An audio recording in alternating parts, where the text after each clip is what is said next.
Looking for financial insights you can trust? How do you protect yourself as an investor? What's the strategy? I think it's really simple. I think you just want to be diversified in your portfolio. The Payne family brings real-world experience to every conversation. Well, I think that's the problem right now is, right, a lot of people that are close to retirement, they're taking so much risks. And if we do get a big sell-off, it could derail their retirement. Listen to the Pain Points of Wealth on the Red Apple Podcast Network. This episode is brought to you by Progressive Insurance. Fiscally responsible, financial geniuses, monetary magicians.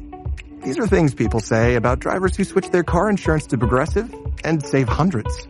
Visit Progressive.com to see if you could save. Progressive Casualty Insurance Company and Affiliates.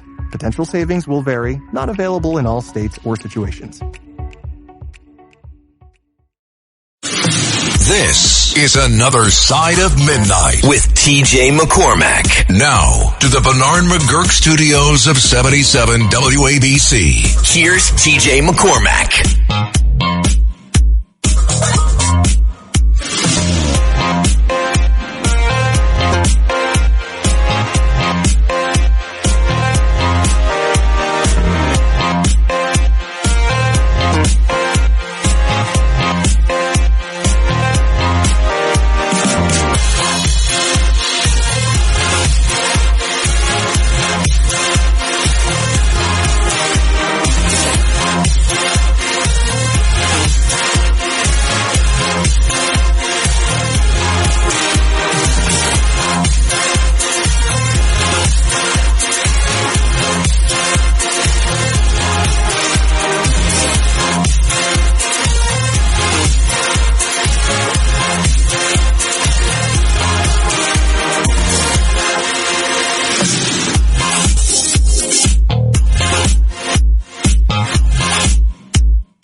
Good morning, family. Hello there. 2:07 here in Manhattan, and it's 7 minutes past the hour.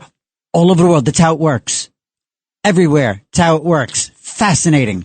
Good morning, gang. Good evening on the West Coast. This is Another Side of Midnight with TJ McCormack on the Red Apple Audio Networks all around the country. And I'm not. And the guys know, the lovely Rita Cosby, she disinfects. I come in, I pre-disinfect, I post-disinfect, and I say all that to give a preamble here and say that I'm not sick, but I don't feel great. Okay? So the thing is I've been on the bubble all damn day. all damn day. Been on the bubble. Am I sick? Am I not sick? Am I sick? And I know I'm not sick. So I was like, am I well? Am I unwell? Am I well? Am I unwell? And so if you notice a difference in me for this program, it's because I'm not drinking. Well, I've got the Diet Coke. I have my drug. I have my one remaining vice left in this planet. I do have it over there, but I am drinking like the antithesis of show business. It's just so not what a guy like me needs to sort of, prime the pump, fan the flames, get it going, load, get around in the chamber, all of that stuff, all of that incendiary, fiery thingamajiggy. No, I'm drinking Throat Coat.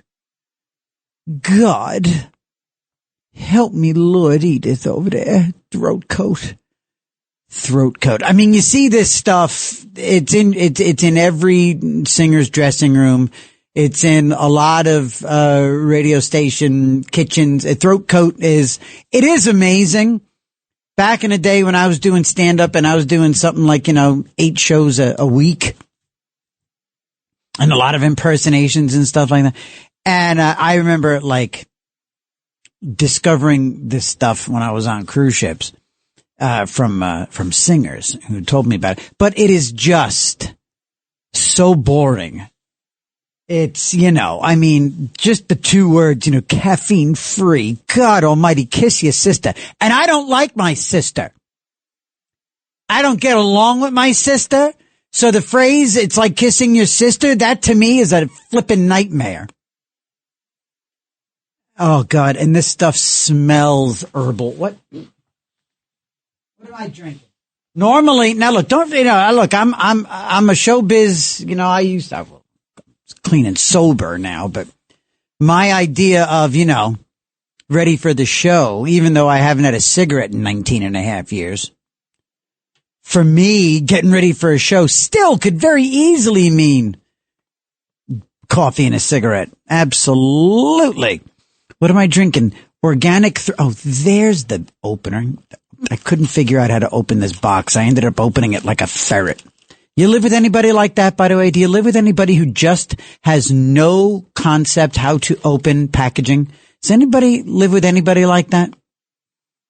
Where it never occurs to them to look and find the perforation. Now, I was looking to find the perforation on this box. The organic throat coat from Traditional Medicinals. Oh, and there it is. You hear that? Okay. That's what I was. Now, I didn't fully take it apart. So actually I wasn't too much like a ferret. So, but okay, there we go. Now it's kind of like a display. Now it's kind of like it's like in a tea or a coffee service at like a Hampton Inn. Okay. It's like, that's what I mean. Anyway, do you live with anybody like that? Somebody who just, whether it's a box of Ritz crackers or Oreos or cereal or graham crackers or those the 12 can, the long sleeves of soft drinks, the cans. And you come into the kitchen and it looks like a raccoon has a family of badgers have gotten into the couscous. And then every time you move the couscous, and then what happens is too, when you have somebody like that in your family and they don't know how to handle packaging and they just, they'd look at it and go, oh, I think I'd like a Diet Coke. Get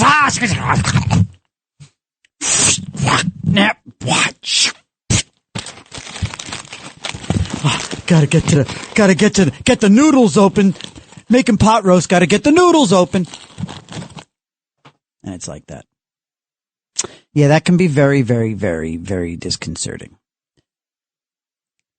I actually have someone in my family that also leaves a small amount of whatever they're using in the container. And I just said noodles. I don't know what made me think of noodles, but noodles. It's my wife. She saved my life, and she knows I love her, and she is the greatest thing that ever happened to me. And again, I mean, how many people can they say the greatest thing that ever happened to me, and it happens to be the one person who actually saved their life? My mom and my wife. My mom gave me life. My wife saved that life. Okay? So, as integral to my being as my wife is, we have some very cute Lucy and Ricky dynamic. And one of them is cars. It's cars. It's like, what does this light mean? What does that mean? When do I have to get the oil? What's the oil change? Where do I go? All that. And the other thing is this weird proclivity my wife has to not finish something in a package. The classic is milk, right? Somebody will leave like literally an eighth of an inch of milk in the container. And you go to lift it. You go to lift like, a half-gallon container, and whoa! It almost flies out of your hand. She'll do things like that with there's always just a little bit of tea in the bottom of the cup.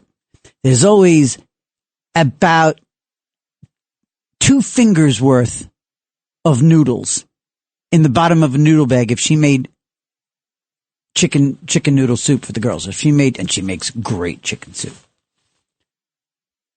If she makes chicken soup for the girls, she will leave 2 fingers worth of noodles in the bag. Does nobody any good. Does nobody any good at all. At all. But they're there. It's cute. It's maddening when you see it. But it's cute to talk about. Or I'm telling myself that. Anyway, 1-800-848-9222. 1-800-848-9222. It's going to be a lot of indulging tonight. I'm very reflective. It's been an interesting week. I wonder how your week has been. Heading out of Thanksgiving and into Christmas, and Merry Christmas. Let's start that now. Let's start that momentum now. It's a real interesting movement out there. It's not isolated to if your family put up their Christmas decorations before Thanksgiving, you're not the only ones. It's weird how it just sort of quietly gained momentum. Everybody's doing it. We did it. I mean, we've been a day after Thanksgiving. We've been a Black Friday decorating family for some time now. This year, our stuff was up a week and a half before Thanksgiving. And damn it, I love it. I love it. I love it. I love it. I love it.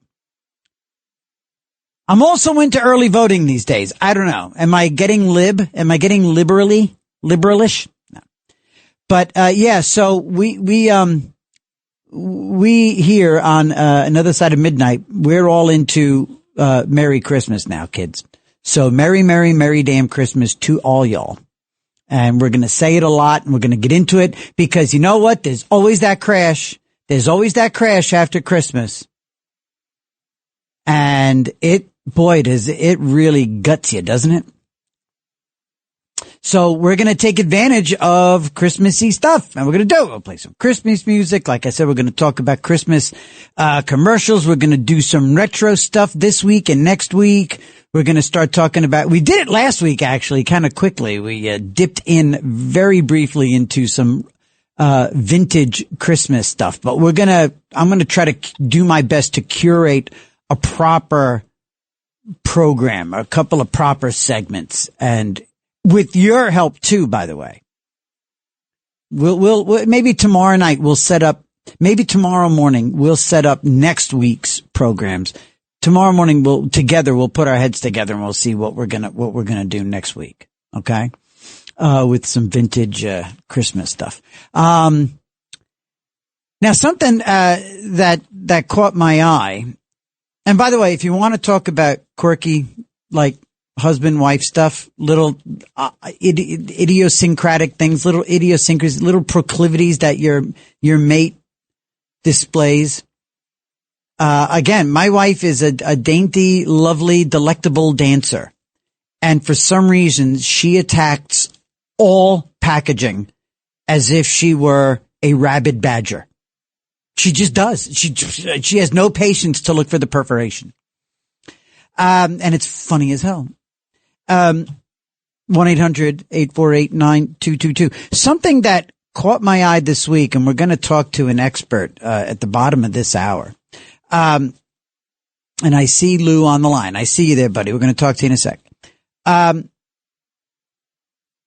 Is Luigi Mangione the healthcare CEO murderer? I mean, clearly the guy we saw on video do it. We can say alleged. Okay, he's the alleged. He's the accused, but this week, boy, I tell you, he is getting the treatment. He's being allowed to wear his pretty fancy clothes and his nice preppy attire, his sweaters and ties and little suits. And he's got all the hair product that a dashing murderer could use to tame those flaxen locks of his. Is flaxen dark hair? Is that his brunette locks? For the love of God. And then he wasn't feeling too goodly. I guess maybe kind of like me. He was a little on the bubble the other day. And he said, you know what? I'm actually not feeling so super, Your Honor. If it please the court, Your Honor, I'm feeling kind of, I don't know. I mean, I don't want to say that like, it's not like, okay, I'm not going to get sick here, Your Honor. And if it please the court, I'm not going to like get ill. I don't know if I have a temperature, but if it please the court, Your Honor, I, Luigi Mangione, I don't feel like 100%. So I'm wondering, does the defendant wish to take the rest of the day? That would be so great if it please the court. I mean, only if it please the court. Seriously, only if it please the court. Does it please the court? Sure. Yes. By all means. Yes. Go ahead. And make sure he gets an extra scarf. It's chilly out there in New York this week. Court stands in adjournment. Thank you, Your Honor. Okay, I'll see you a little bit later. And then he goes out and he navigates the crowd and he's taken out in his handcuffs. And in the courtroom cheering for him are all of his groupies. The Mangione maniacs, the Mangianiacs. The Luigi, what do we call them? 1-800-848-9222. 1-800-848-9222. We'll call them the Mangianiacs for the moment. The Mangianiacs. It's happened again. There are these young, attractive, otherwise seemingly normal women who are in love with him. They are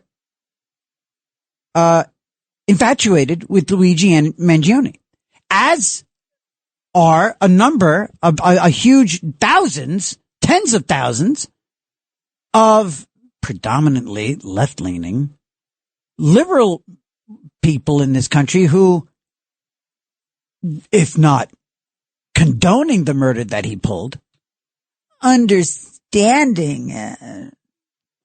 So that really is his kid glove treatment pissed me off. The fact that there are a bunch of very attractive young women who are decked out in their finest, and in some cases in costume, as Mario and Luigi, right? Okay, the whatever it is, Mario Kart, and holding up signs and professing their love, and that just blew my skull wide open. That weird phenomena still exists. So, in a few minutes, when we come back from this break, we're going to talk to Dr. Carol Lieberman, a forensic psychiatrist, about this odd phenomenon of people, men and women, mainly women, throwing themselves at men who are serial killers, murderers, rapists, bank robbers. I don't know. It's an interesting thing. We're going to talk about that. Whatever you want to talk about. All right. My throat is coated. I'm feeling okay. We'll see if I can hang in there for 3 hours. 1-800-848-9222. It's Another Side of Midnight with me, TJ McCormack, on the Red Apple Audio Network. All night long. This is Another Side of Midnight with TJ McCormack. 77 WABC.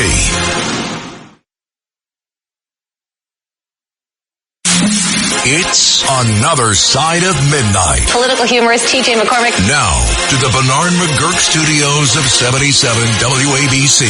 Here's TJ McCormack.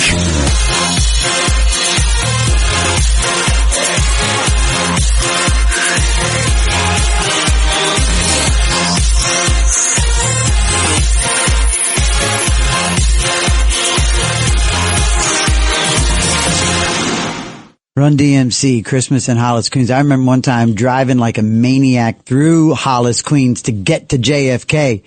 Waze took me on a back way through Hollis to get to JFK to get a flight to go to England to see my wife's family for Christmas. And all I could think was, oh, Hollis, Queens. We're in Hollis. This is Christmas in Hollis, Queens. Anyway, 1-800-848-9222. Thank you so much for being here with us, family. This is Another Side of Midnight on the Red Apple Audio Networks all over the United States. We're coming to you from Midtown East here, the studios of 77 WABC in Manhattan. And let's see, very, very, very, very quickly, let me just, let me get right over to our guest. Let me do that because this has been burning a hole in my pocket for the last 2 days. We are very, very happy to have Dr. Carol Lieberman. Dr. Carol Lieberman is a board-certified forensic psychiatrist, and she is known as America's psychiatrist. You've seen her all over television, all over the media, as a consultant, as a commentator on exactly the sort of thing that we're going to talk about. Good morning, good evening, Dr. Lieberman. How are you? Good morning. Fine, thank you. Excellent, excellent. So listen, this caught my eye the other day, earlier in the week. Luigi Mangione, who really pretty much personifies everything. He's the latest version of all this stuff that I want to talk to you about. He is just as well known for his good looks as he is the crime he is accused of committing. And that right there kind of says it all. It sets the table for the conversation. Earlier this week, Doc, there was some coverage of the first couple of days of him being in court, and in the New York Post and a few of the other tabloids, we saw the young women out on the street, marry me, Luigi, free Luigi, all these things. A couple of them dressed like Mario, from Mario Kart, his brother Luigi. So dressed like that, and those characters. I guess the simplest way to ask the question is, what is this phenomenon of people becoming obsessed with and attracted to murderers, or accused murderers? Tell me about this phenomenon, Doctor. Well, this phenomenon has been going on now for forever, in a sense. Mm-hmm. There is an appeal of men who are murderers, who are lethal lovers. And of course, Mangione is particularly attractive, so that adds to his appeal. Yeah. And there are a number of reasons why. First of all, these are women who are looking for their own fame. That's one part of it. Ooh, that okay. if they were to marry a famous killer, an alleged killer in this case so far, Right. that would make them as famous as this killer. That's one of the reasons. Another thing is just that it's kind of like a lion circling a city, circling a town. And the lion, everybody in the town are afraid of this lion. He's dangerous. And now if this woman takes the thorn out of the lion's paw, that makes her the most dangerous one in the village. Wow. She has the most power.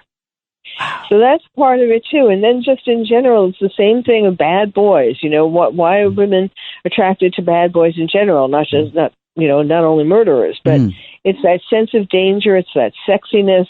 And, a good example, of course, Mangione is a great example, but also Brian Kohberger, because the irony with Brian Kohberger, because, part of his killing these college kids had to do with his being an incel. I was actually the first one who said that before they even caught him. Wow. I said that the killer is going to be an incel. Well, an incel? What?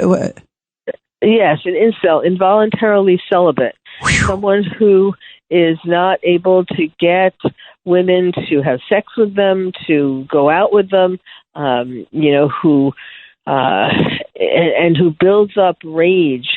That's how I knew that it was an incel. Wow. Because what we knew at the beginning about Kohberger was we knew that the scene was a very violent, bloody scene. Yeah. That some of the people were saying it was the most violent, most bloody that they ever saw. And then the other thing was who the victims were. And so they were these 3 young women who were particularly attractive and particularly, had it all together. Yeah. And an incel would have thought to themselves, then also the boyfriend of one of them, and the incel would have thought to himself that he would have had a lot of rage towards these victims. Yeah. The women, because he would have imagined that these are women who would never have gone out with him, would have rejected him.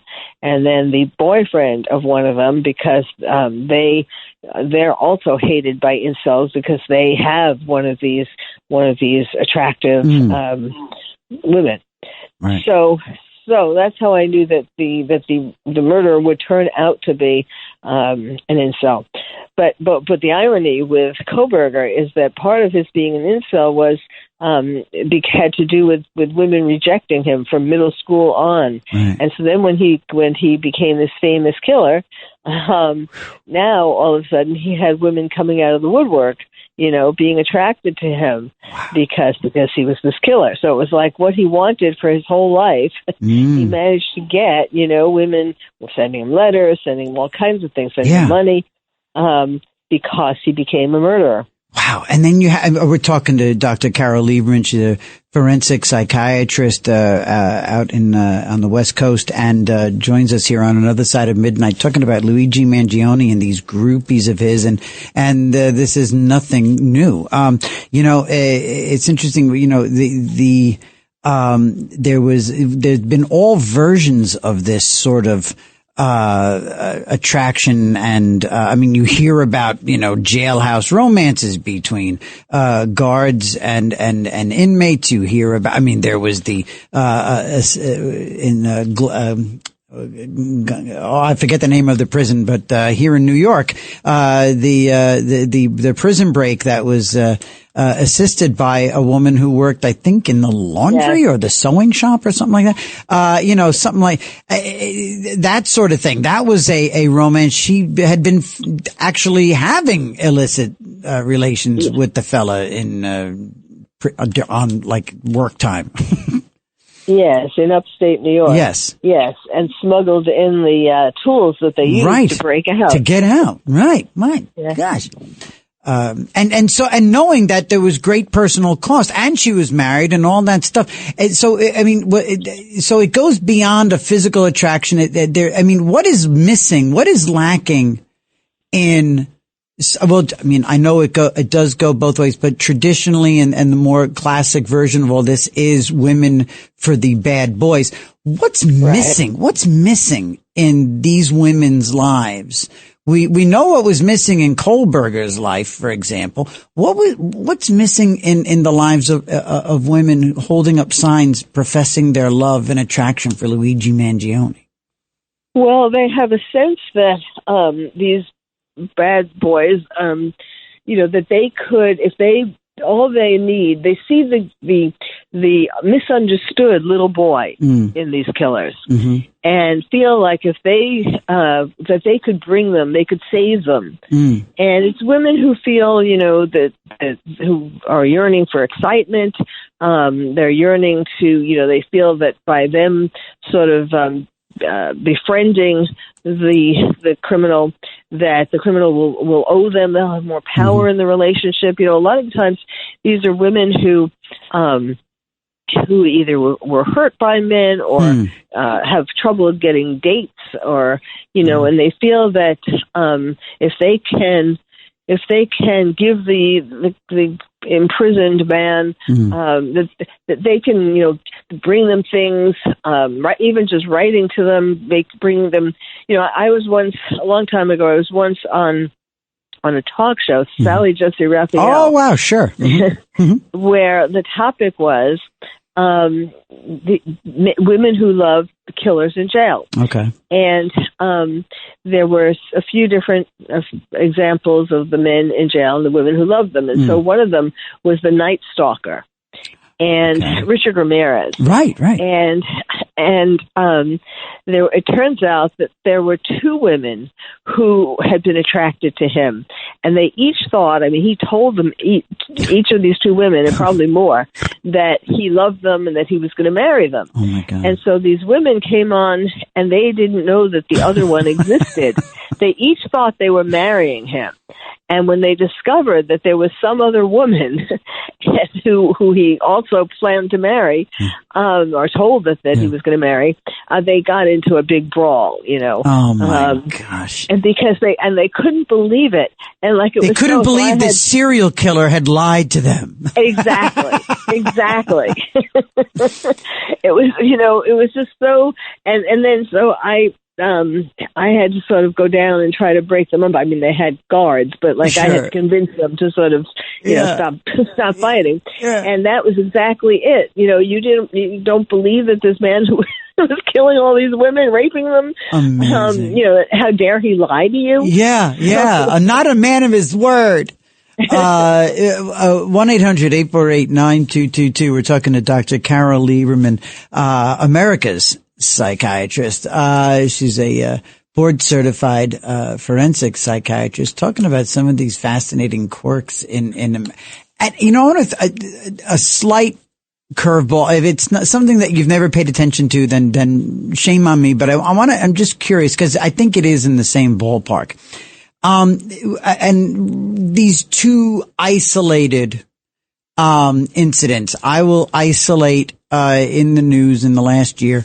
Mangione, okay, and also the assassination of Charlie Kirk.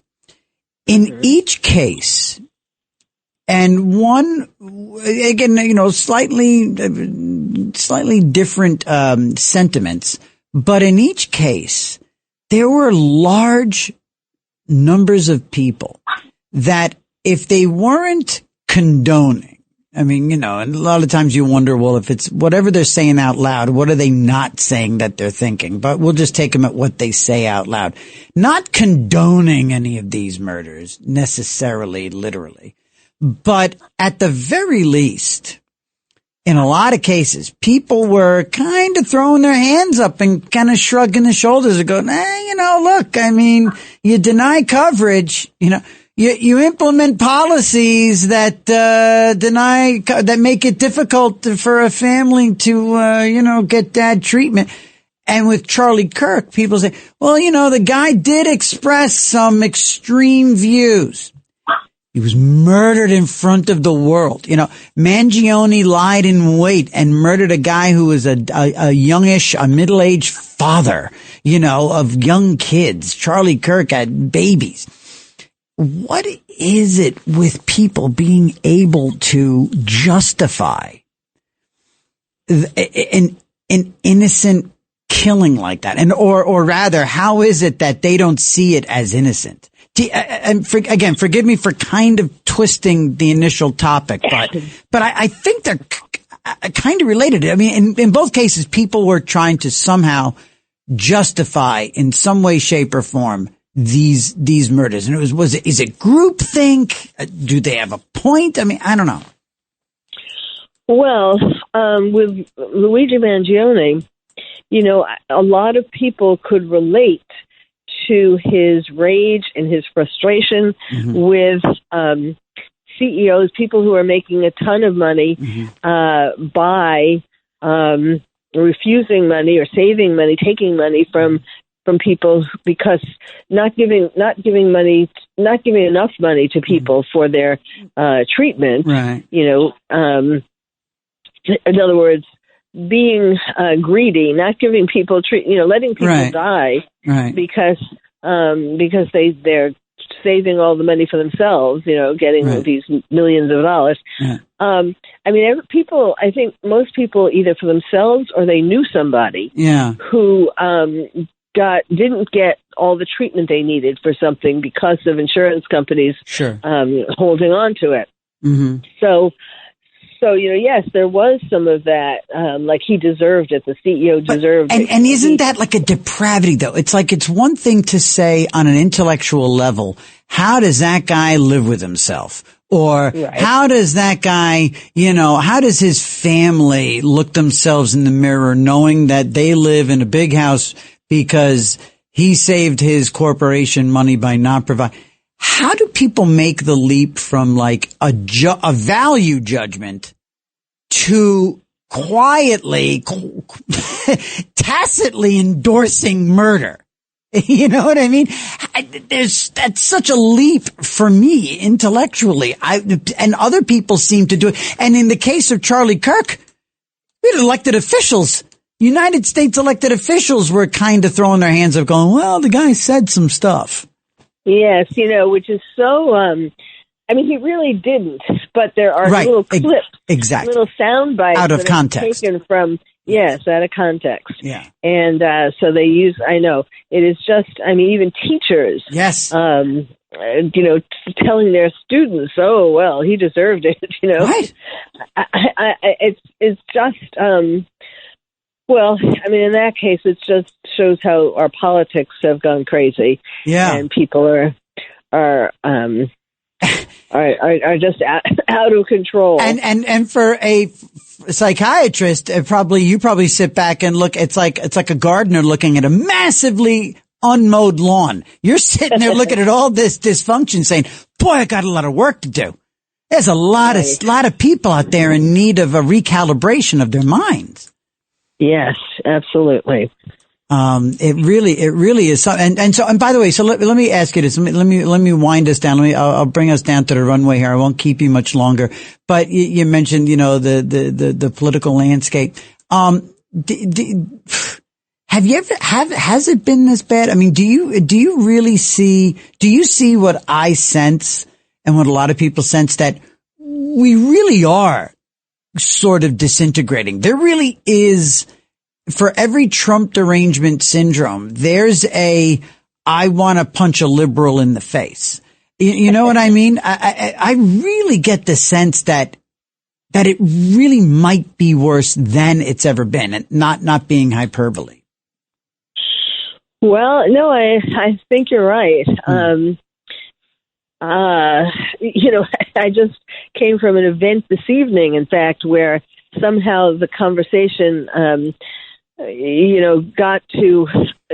started to go towards politics, and I could see that I was the only one in this little group who was chatting together, who had different politics, and so I excused myself after a while because I didn't want to get into an argument. Right. But I mean, that's kind of the thing that people. I mean, it's one thing to argue over politics. I mean, that's been sure. We've always been doing that. Sure. But people nowadays are letting politics get in the way of friendships, or I mean, if they are not inviting people to Thanksgiving or Christmas or Hanukkah, if the people have different views, and it's taken to a new extreme, where you would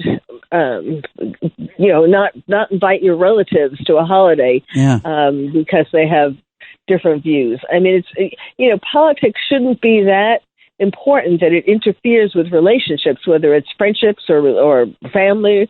You care about people more than the politics. You should care about people more than the politics. Yeah, you should. And I you're on the West Coast. I'll leave it there. But knowing your area code there, I can imagine what the conversation that you had to excuse yourself must have been like. Anyway,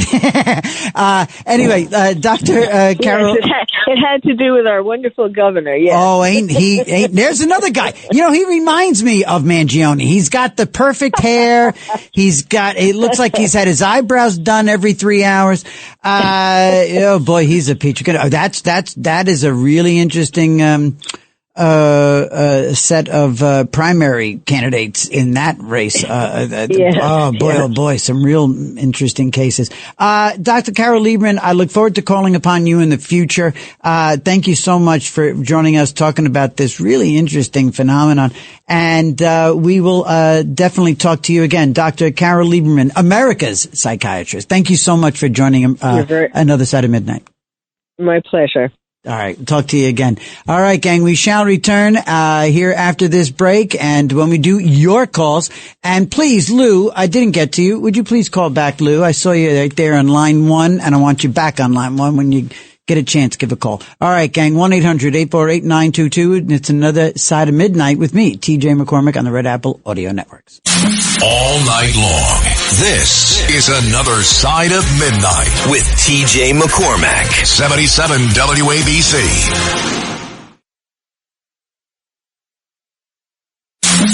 It's Another Side of Midnight. Political humorist TJ McCormack. Now, to the Bernard McGurk studios of 77 WABC. Here's TJ McCormack.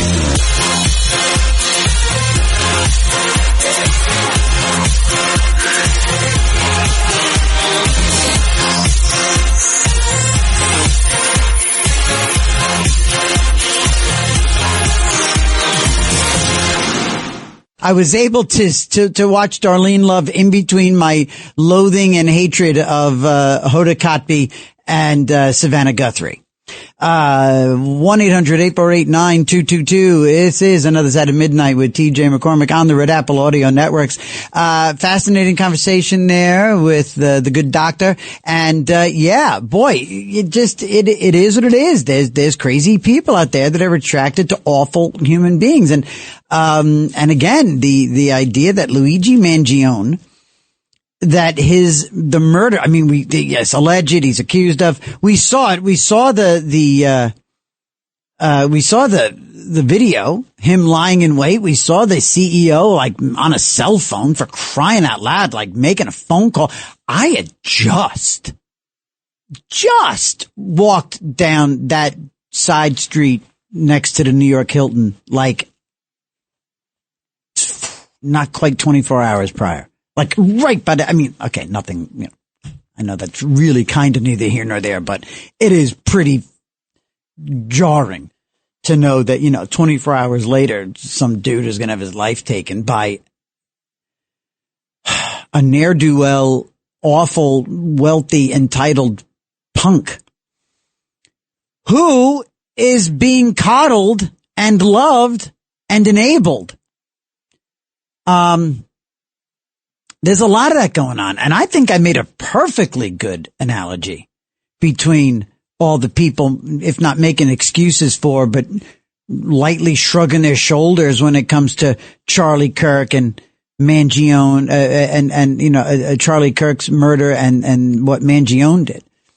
Let's get over to Rich on line 2. Rich in Jersey. Good morning, Rich. Good morning. Hey. Yeah, I was wondering why nobody talks about the reason why liberals live in an alternate universe. It's because of the National Defense Authorization Act that Obama signed at the beginning of his second term. Okay. It repealed the Smith-Mundt Act. It was hidden in there, and that allowed for domestic propaganda. And that goes out to all the mainstream media, and that's what the liberals listen to. Right. And that's why they live in an alternate universe. It's that simple. Huh. Tell me about about what, like, the machinations of what happened. Well, there was a CIA Operation Mockingbird was designed to destabilize foreign governments, and they turned it on us. So, in other words, what we had been doing to foreign governments to destabilize and undermine their governments, we turned it on. Obama allowed it to be used here. Exactly. And is that sort of basically fully consummating the, like, unholy relationship between the Democratic Party and the mainstream media? Is that, like, really where the rubber hits the road? Right. It's been going on since January of 2013. Wow. And so tell me. All through the campaign with Hillary and Trump and, the whole Biden administration, he weaponized the whole government. And so now, is this going to now just become a game of ping pong that now the new normal is going to be this weaponization every time a new administration takes over? Because, I hope the Trump administration recognizes what Obama did and reverses it. Right. That'll set it all down. Yeah. That would be good. And by the way, I'm on the record as saying I have no problem with retribution. I mean, it seems like the Tish James thing blew up in our faces, but I have no problem as long as there's an actual case there with retribution. Go after Comey. The guy deserves it, go after all of them. They deserve it as long as there's a case there. I don't want to trump things up. I don't want to make stuff up. We're not a banana republic. But if there's a crime there, I want them, and if the impetus for us going after them is that they did it to us, well, then so be it. I'm all in. Rich, thank you so much, buddy. All right, thank you. All right, Pally, there you go. And let's very quickly get to Richard in New Jersey. Line 3. Good morning, Richard. Hey, Rich number 2. Yes. We're talking about, the first time I called you was about Gay Talese, celebrity, if you remember that. Yes. And I sent him a small Christmas card with Snoopy at a typewriter. Because he always sent me a postcard back typed out when he answered me. So I sent that out to him. Yeah, I'll see if I hear from him. I know he's hard of seeing right now, he mentioned, and whatever. Good luck to him. But in the meantime, the media, okay, I hate to be morbid, but the term passed away and lost their life. Okay. Now, there's the girl on the cruise ship, they said she passed away on a cruise ship. She what? Right. She lost her life. Yeah. My mother passed away in a hospital. My father passed away at home. Yeah. It all started with so-and-so passed away at 9/11. Yeah. No, they didn't. They lost their life. They were murdered. Yeah, exactly. Yeah. And another, it just bothers me. And also, poor Sarah, the National Guard girl that died. Yes. Yep. All right. They say she did pass away from her wounds, but she lost her life due to the 100%. Right. The semantics matter. Now, there was in West Virginia, they had a candlelight vigil for her. Yeah. And they were singing Amazing Grace. You know the words to that song. Sure, of course. To save a wretch like me. Yeah. Is that appropriate? You're singing about yourself being a wretch. I guess. Applying it to her. I know what you mean. Well, I get it. Suit yourself if you're a wretch, but it's in the first person. It's actually a very good, fine point that you're making there. I would not argue that, Richard. I'm a big believer that words really, really matter, and clearly you and I are on the same side of that aisle, 100%. Richard, thank you. And I do hope you hear from Gay Talese again soon. When we come back, got Pamela, we got Troy, and a couple of personal experiences that I had this week that kind of ring true with all this news. It's Another Side of Midnight. We shall return. It's Another Side of Midnight. 77 WABC.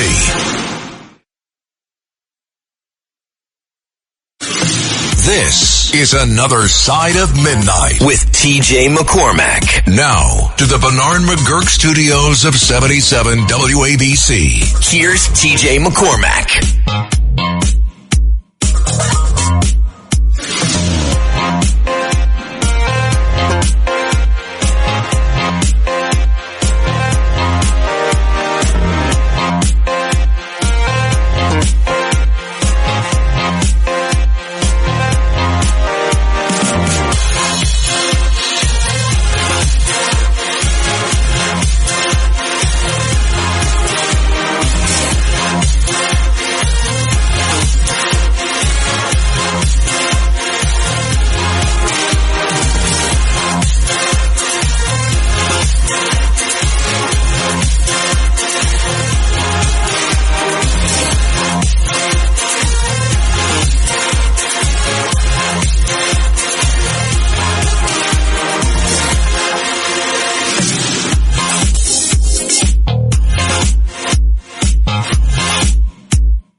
Good morning, family. Hello there. 7 minutes past the hour, here on Another Side of Midnight with TJ McCormack on the Red Apple Audio Networks. 1-800-848-9222.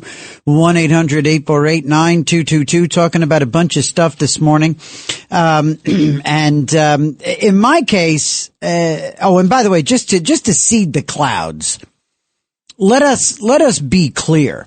We are living in a day and age when and I'm not really, I really don't, we've got people, I don't want to get into like a left and right, a Democrat and Republican, but I mean, I guess that is what I am and what we do and what all of us, I guess we're all those animals, but we live in a day and age where one side of the aisle, forget Democrat and Republican, leftists in America, liberals, and led by elected officials, and there's been a few things added to this list, are rooting for, are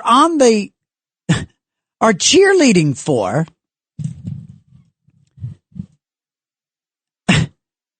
let's see, what's our list at now?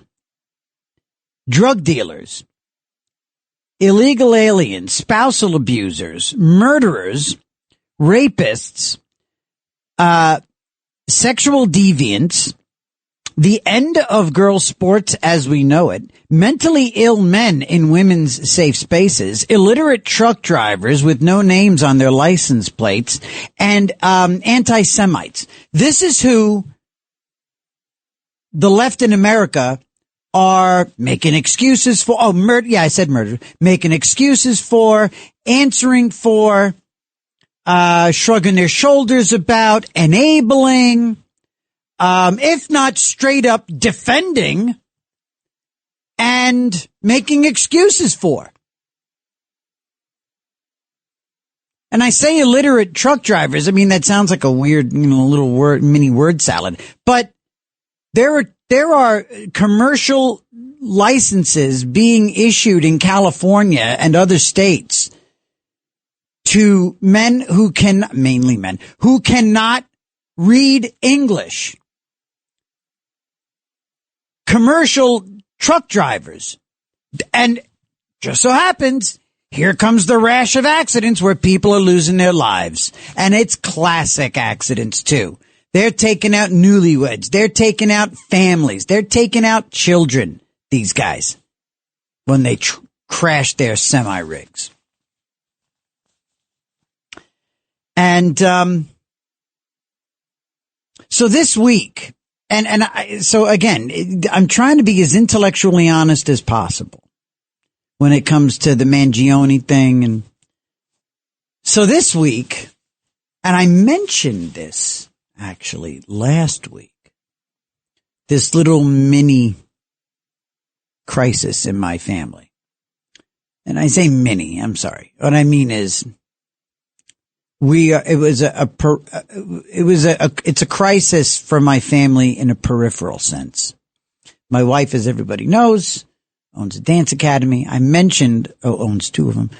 I mentioned last week that we had a young, lovely mom who was not doing well, diagnosed with cancer. And she had two little kids, little girl, little boy. And I mean, like 9 years old, 9 and 7, maybe. And, she died 36 hours ago. And this is like, she was 43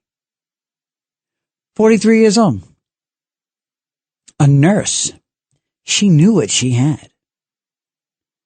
And I don't say this to bring it down and get all maudlin and, hit the brakes and we're going to be sad and all that stuff. I'm not. That's not what I'm doing. I tend to in the words of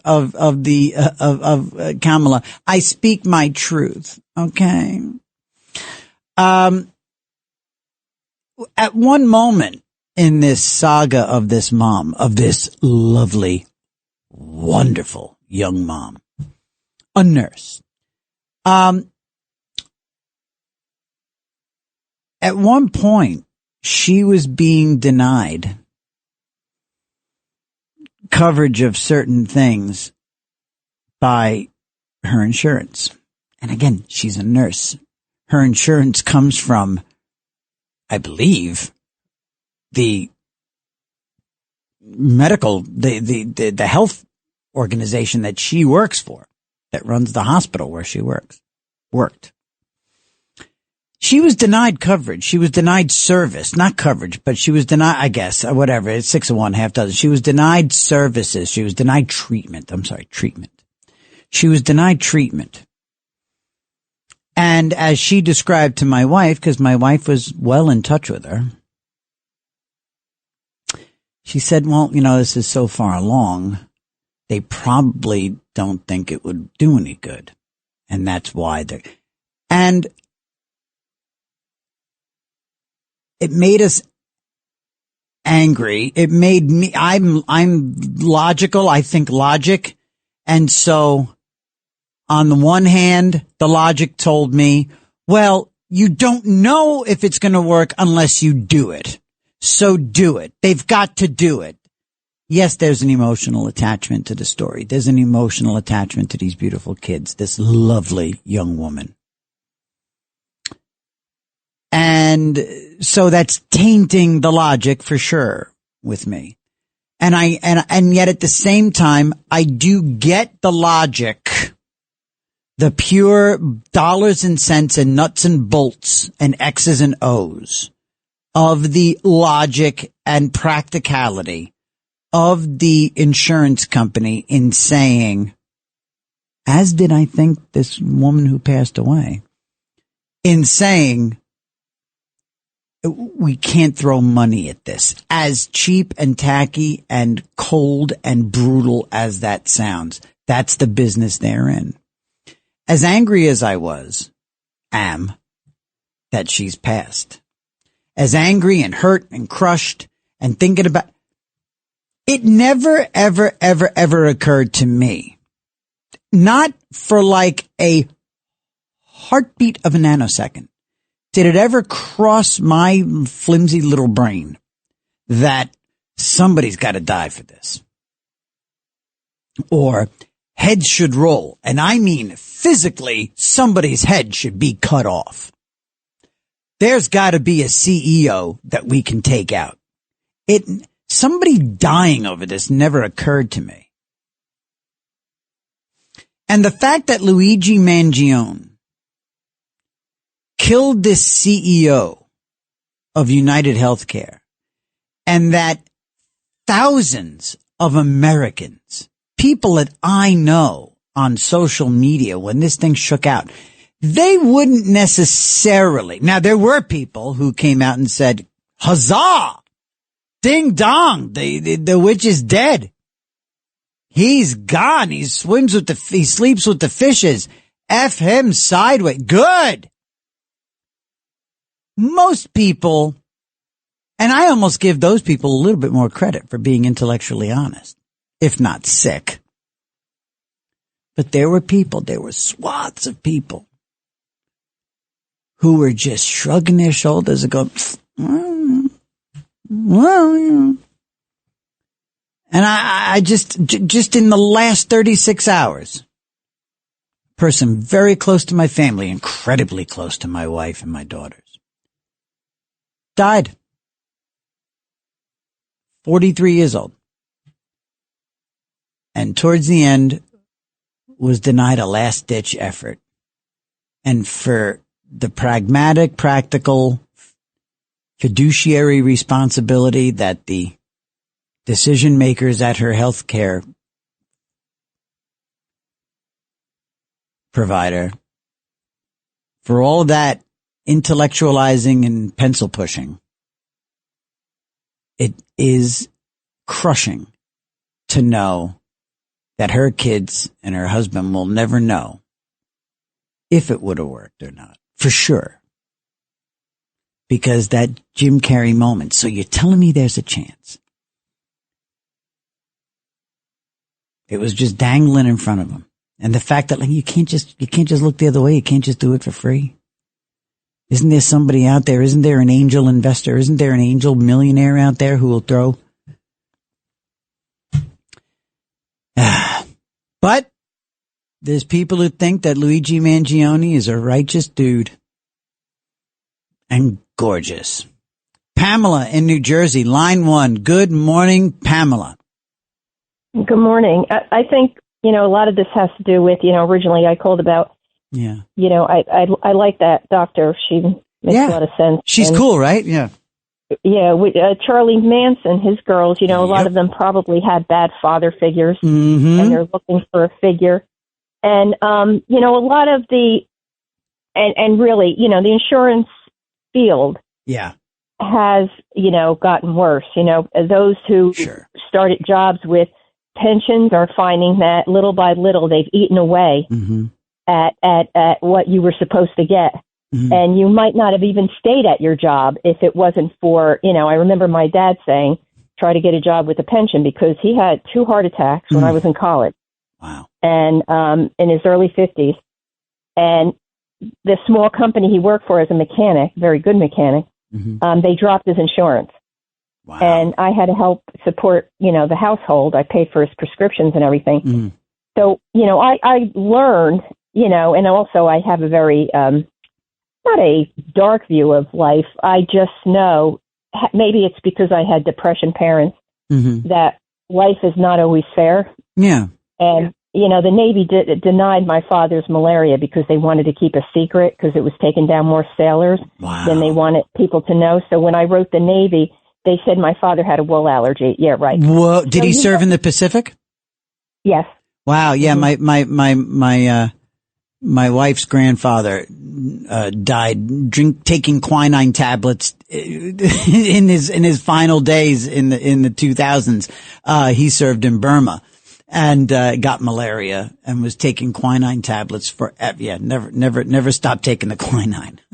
Well, knowing my father, he might not have even complained, or maybe he did, but I don't remember him ever talking about treatment. Wow. And my mother remembers when they first got married, right after World War II, him shivering, and her having to cover him up and everything. And he was always had all kinds of effects from it. And I remember we met this EMT guy who had worked in Vietnam. And he told us that, oh, yeah, sure, your dad probably died early. Malaria affects everything. It just breaks you down. Wow. It just kills your organs. And he started getting arthritis, poor circulation, and a heart attack. And, oh, yeah. So, I think, I'm at the little bit younger spectrum of the baby boomers. And so sometimes, when I was a kid, I didn't, people think, some kids in my block, oh, you were hippies in the 60s. Did you do marches? I said, not really, because, 69, I was 10 years old, Right. Yeah. You're kind of just on that. Yeah, I get it. That's and I missed it. I missed out on a lot, but I did get, the vibes from it to this day. And, I am part of that culture. But I noticed that part of the baby boomer culture, did not raise their kids to expect things. But then part of it, within my own family, part of the baby boomers said, well, my kids aren't going to be denied like we were denied. Yeah. So it's not entitlement. They're going to earn it for their kids, but exactly. I grew up knowing that if I didn't get a serious job, I wasn't going to get health insurance. Right. And none of this expecting it. I knew it. But the thing is, the insurance companies over time have manipulated, and all insurances have gone down the drain. Yeah. And with Obamacare now, a lot of the doctors are not even working anymore. You've got nurse practitioners. Yep, and you're just not. Nurse practitioners are doing everything up to and including abortions in New York. You got nurse practitioners doing abortions in New York. So I think it's a combination. And talking about what the doctor was talking about, it explains, also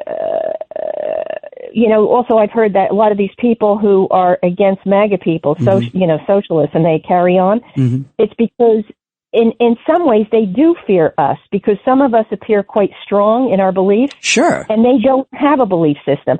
No. Quick example, I was in the grocery store looking at garbage bags, and this woman in her 40s, we got in a conversation. She asked why I like those bags versus others. So we got in a nice conversation. Right. And then somehow it led to talking about, a little bit of politics, because we were talking about the environment, yada, yada, yada. Oh, sure, yeah. All of a sudden, she started screaming at me. I mean, screaming. I can't believe you're a MAGA. Yeah. I can't believe it. And I'm like, do I know you? Right. Talk about entitlement, right? They are unhinged, absolute nuts. You know what? When we come back from the break, I'll tell you guys about somebody attacking my daughter's high school group. I'll tell you about that. Pamela, thank you so much. Hopefully I talk to you tomorrow morning as well. All right. When we come back, we got Troy ready to go. You're first up, Troy, when we come back. And we got Silas and Jim. And you, if you want to call in, 1-800-848-9222, 1-800-848-9222. Lou, where'd you go, Lou, from the first hour? Call back. It's 23 minutes past the hour. It's another side of midnight on the Red Apple Audio Networks. all night long. This is Another Side of Midnight with TJ McCormack, 77 WABC.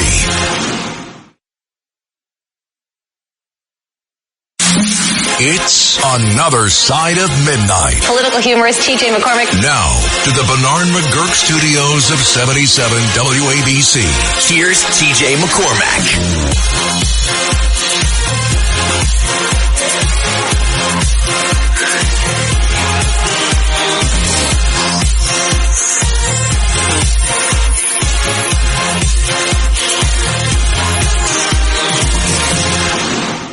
All right, gang. Hey, listen, join Red Apple Audio Network's AARP New York City, the Police Athletic League, Gristedes and D'Agostino supermarkets, and Nationwide Imaging Services as we deliver holiday meals to more than 5,000 families across the city. Go to redappleaudionetworks.com/turkey. This holiday season, help the Red Apple Audio Networks feed those in need. Your donation helps put a meal on the table of a family in need. That's redappleaudionetworks.com/turkey.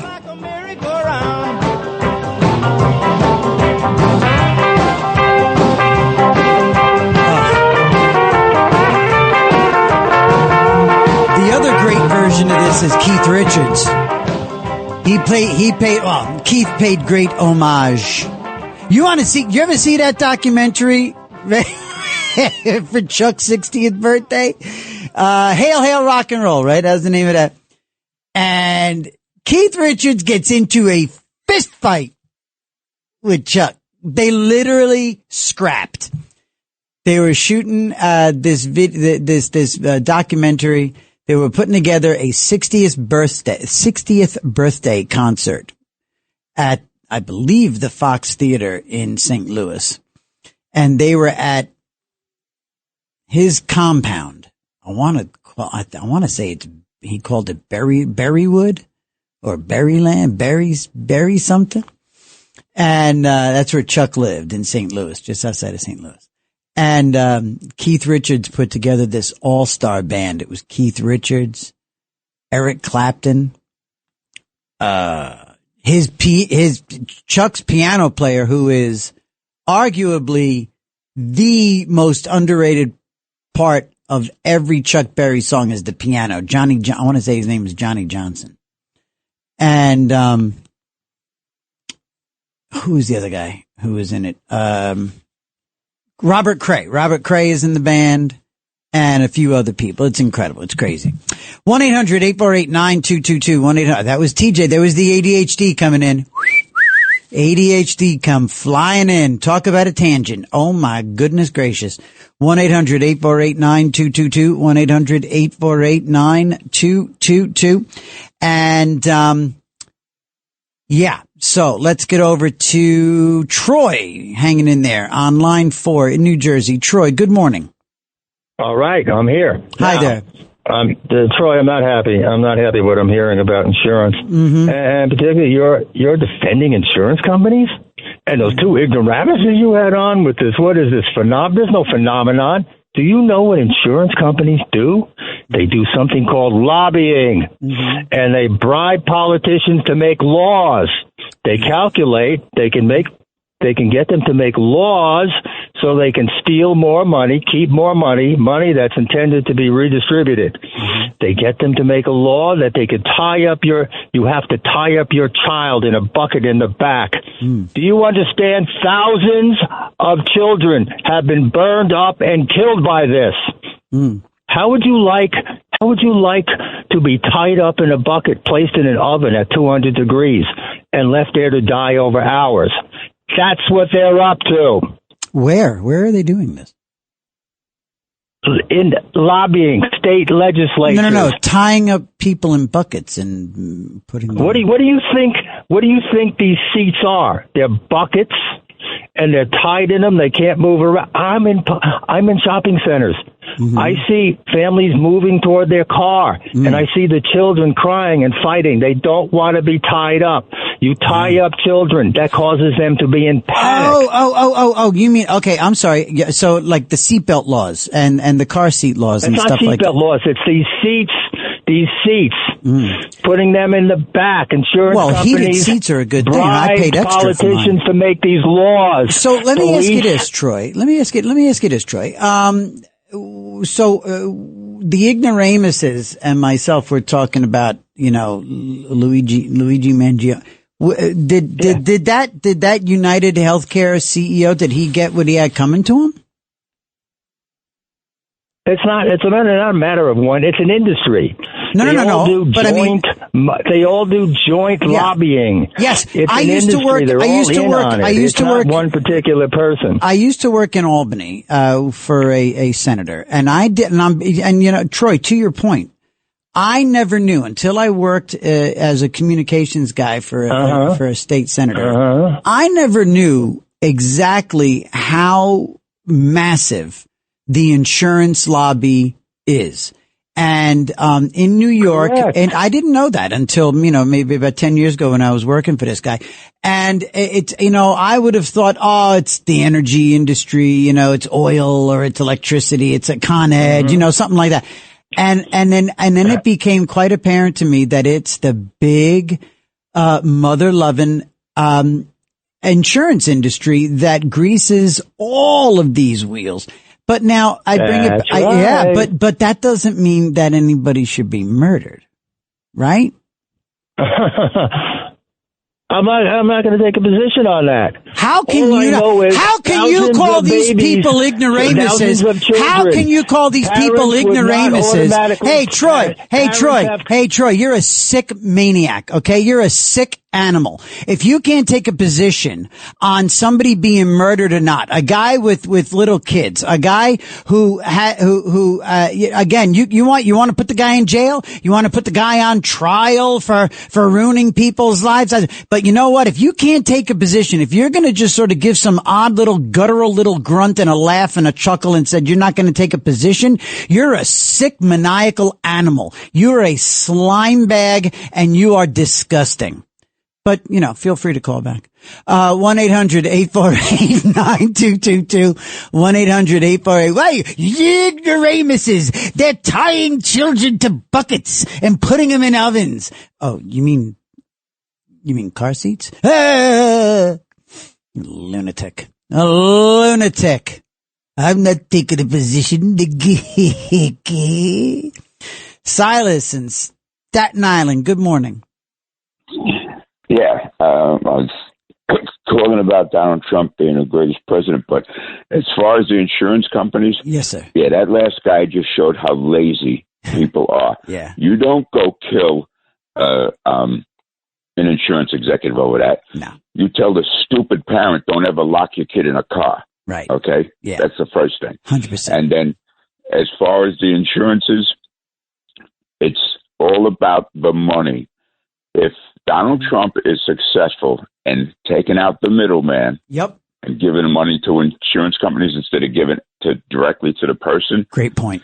You get the what we need to do is lobby just as hard as the insurance companies do. It's Congress. Congress has to change that law. It's with insurance for your car. Mm-hmm. The insurance companies are allowed to charge you more money. Yep. Just because you have a bad credit rating. Yep. What has that got to do with your driving? Right. Oh, that means if I got bad credit, yeah, I got to pay more for a hamburger than you if you got good credit. Right. Exactly. You don't pay for a service, so they got to take that out. Right. Now, right. As far as Donald Trump becoming the greatest president, if he gets this income tax taken down or lowered, mm-hmm. and he gets more billionaires to act like Mr. and Mrs. Dell, mm-hmm. that's the way you redistribute wealth, you commies. Right. That's the way you do it. Just like libraries are free because that billionaire said, my money's going to go to libraries, make sure they're free. Mm-hmm. The big companies, they could, Dell let's say Google. Yeah. Google says, I'm going to designate for the rest of our existence Mm-hmm. $10 billion to the police force every year so that they can put 5,000 more cops on. Sure. They can do that. They got the power to do it. And who cares if a police car shows up with Coca-Cola on the side? As long as he's coming to save my life, yeah. Who cares? Yeah. And so I want to get all these musicians together who we are the world and we want to help. You know what? Every musician who started out poor, who's now rich, and that's everyone that I admire and everyone Absolutely. who that's right. 100%. Show these kids today how capitalism is better than socialism or communism. Right. Because you can come from nothing and become something. Prove to kids, make being rich cool. Yeah. What ain't cool about being Jay-Z or Paul McCartney, who started out dirt poor, right, and got rich? Yep. This is the country. Yep. So if Trump could get those things done, you know what? We don't need Rushmore. We don't need Mount Rushmore. We need a mountain to stand alone with a monument of Donald Trump. He will be the greatest president if these two things happen. Silas, you brought it home beautifully. Thank you, brother. Thank you very much. Silas on Staten Island. Good stuff. Every time. Love that timbre, that voice. My God. And then he hits those high notes when he sings. 1-800-848-9222. 1-800-848-9222. Yeah, this week I was fending off these people attacking my daughter founded, along with a couple of friends, but she is the president. She founded a Turning Point USA group at her high school. And they are Turning Point is very smart. At the high school level, it's not political. They don't endorse candidates. They don't entertain politics per se, but they do promote patriotic values and et cetera, et cetera. And my daughter 2 weeks ago, just before Thanksgiving, had during the shutdown, had Congressman Mike Lawler, friend of WABC, friend of Sid in the Morning, a friend of mine, a personal family friend of mine, full disclosure, Mike Lawler. And he happens to be our congressman. He represents the district wherein lies the high school in question. And so my daughter had him there, and adults were raging on Facebook that Mike Lawler, how dare the local congressman show up to answer questions, smart, intellectual questions about the government shutdown, the record-setting government shutdown.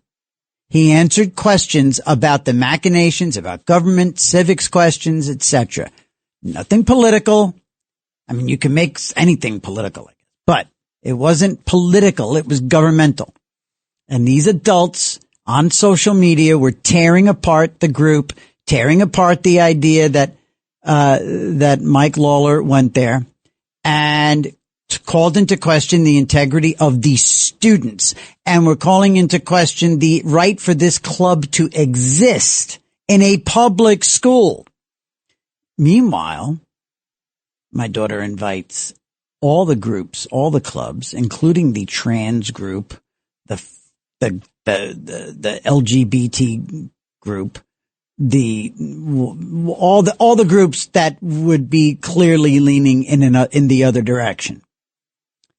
And just this past Monday, her club hosted probably the most anti-Trump state representative in Westchester County, a guy named Pete Harcum. State Senator Pete Harcum came to the high school and spoke.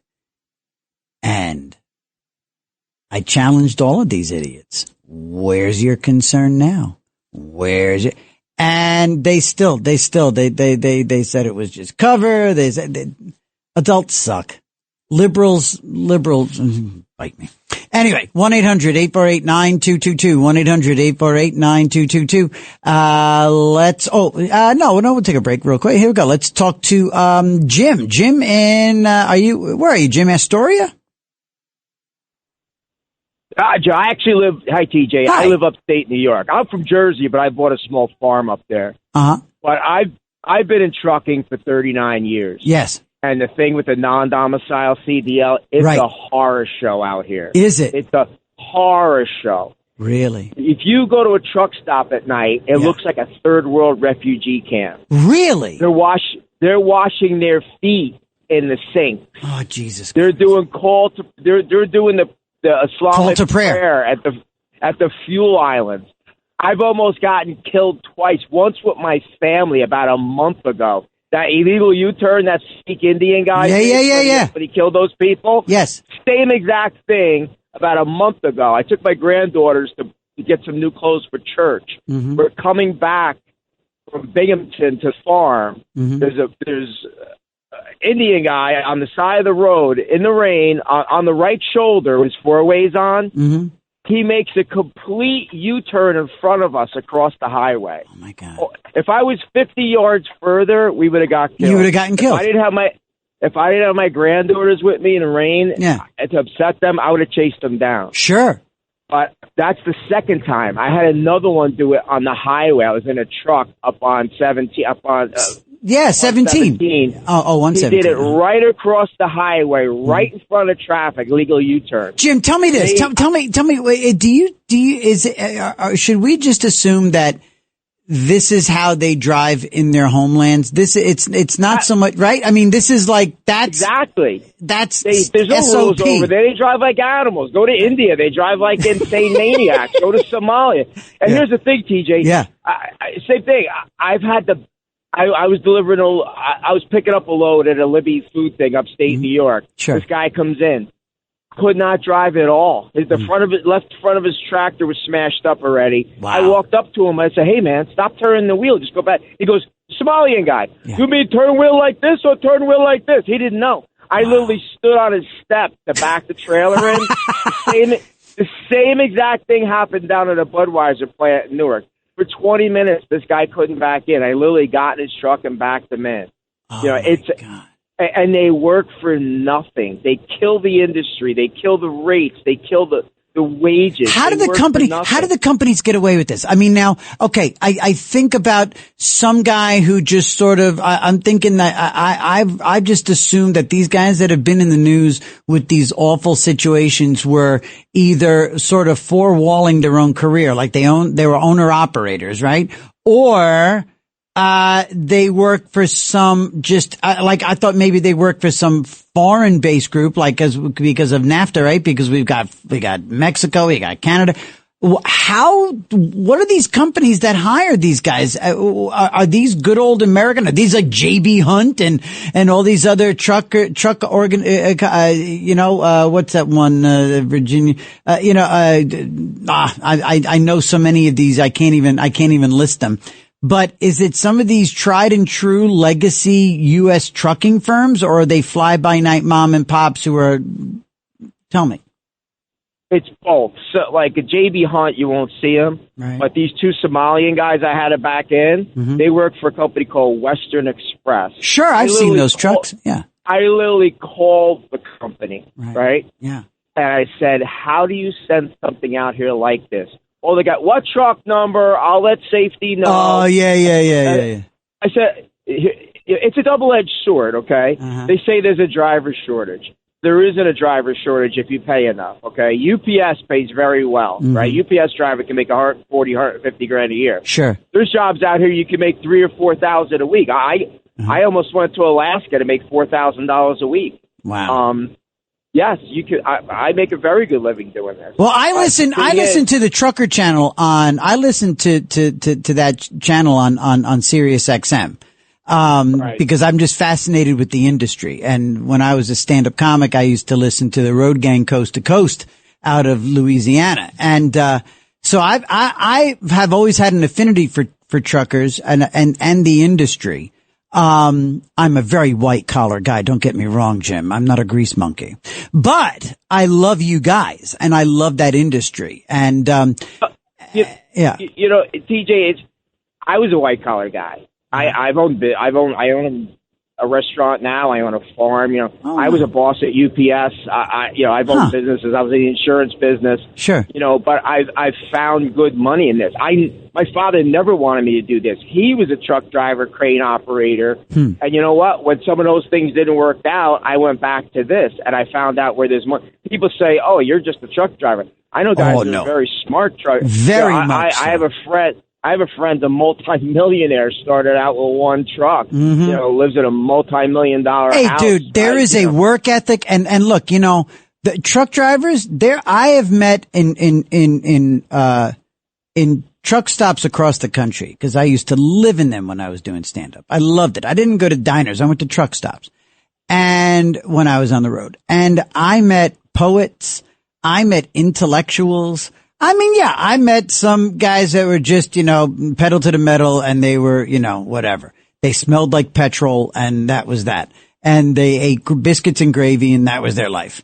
And, but there are some true salt of the earth, amazing people out there with a work ethic and an intellect that pushes this stuff, across the country. The trucking industry is one of the most underrated, fascinating genres in America. Absolutely fascinating. TJ, here's the thing: what you just mentioned, white collar, blue collar. That's a stigma that our society. Guess what? A lot of these white collar jobs are going to get replaced by AI.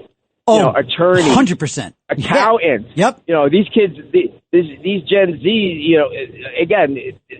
They hate the baby boomers. Dude. We spoiled them. I know, here's man. The thing. They don't want to be plumbers and carpenters and truck drivers, and that's where the need is. AI can't replace a diesel mechanic or a plumber or a HVAC guy. Right. And I know people in those industries make great money. Yeah. You know, and for every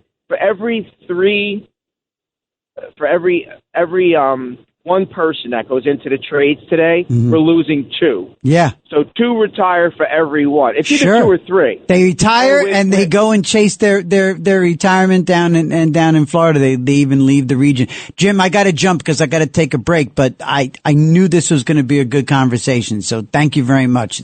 Thank you for adding some texture to this, buddy. Very cool stuff. 1-800-848-9222, 1-800-848-9222. It's another side of midnight with me, TJ, and all of you. Got Steve, Rocco, and Chris, and you. Give a call, 1-800-848, anything you want to talk about. Next hour, we got some interesting stuff. We're going to also talk a little bit of recovery and, a little bit of that stuff. And, I think I like the way this is shaping up. I'm hating my throat coat. I have not had like any caffeine in the last 2 hours. I'm starting to go into remission. I'm shaking over here. All right. We'll be right back. We can take a quick break. I'm going to have Diet Coke. All night long. This is Another Side of Midnight with TJ McCormack, 77 WABC.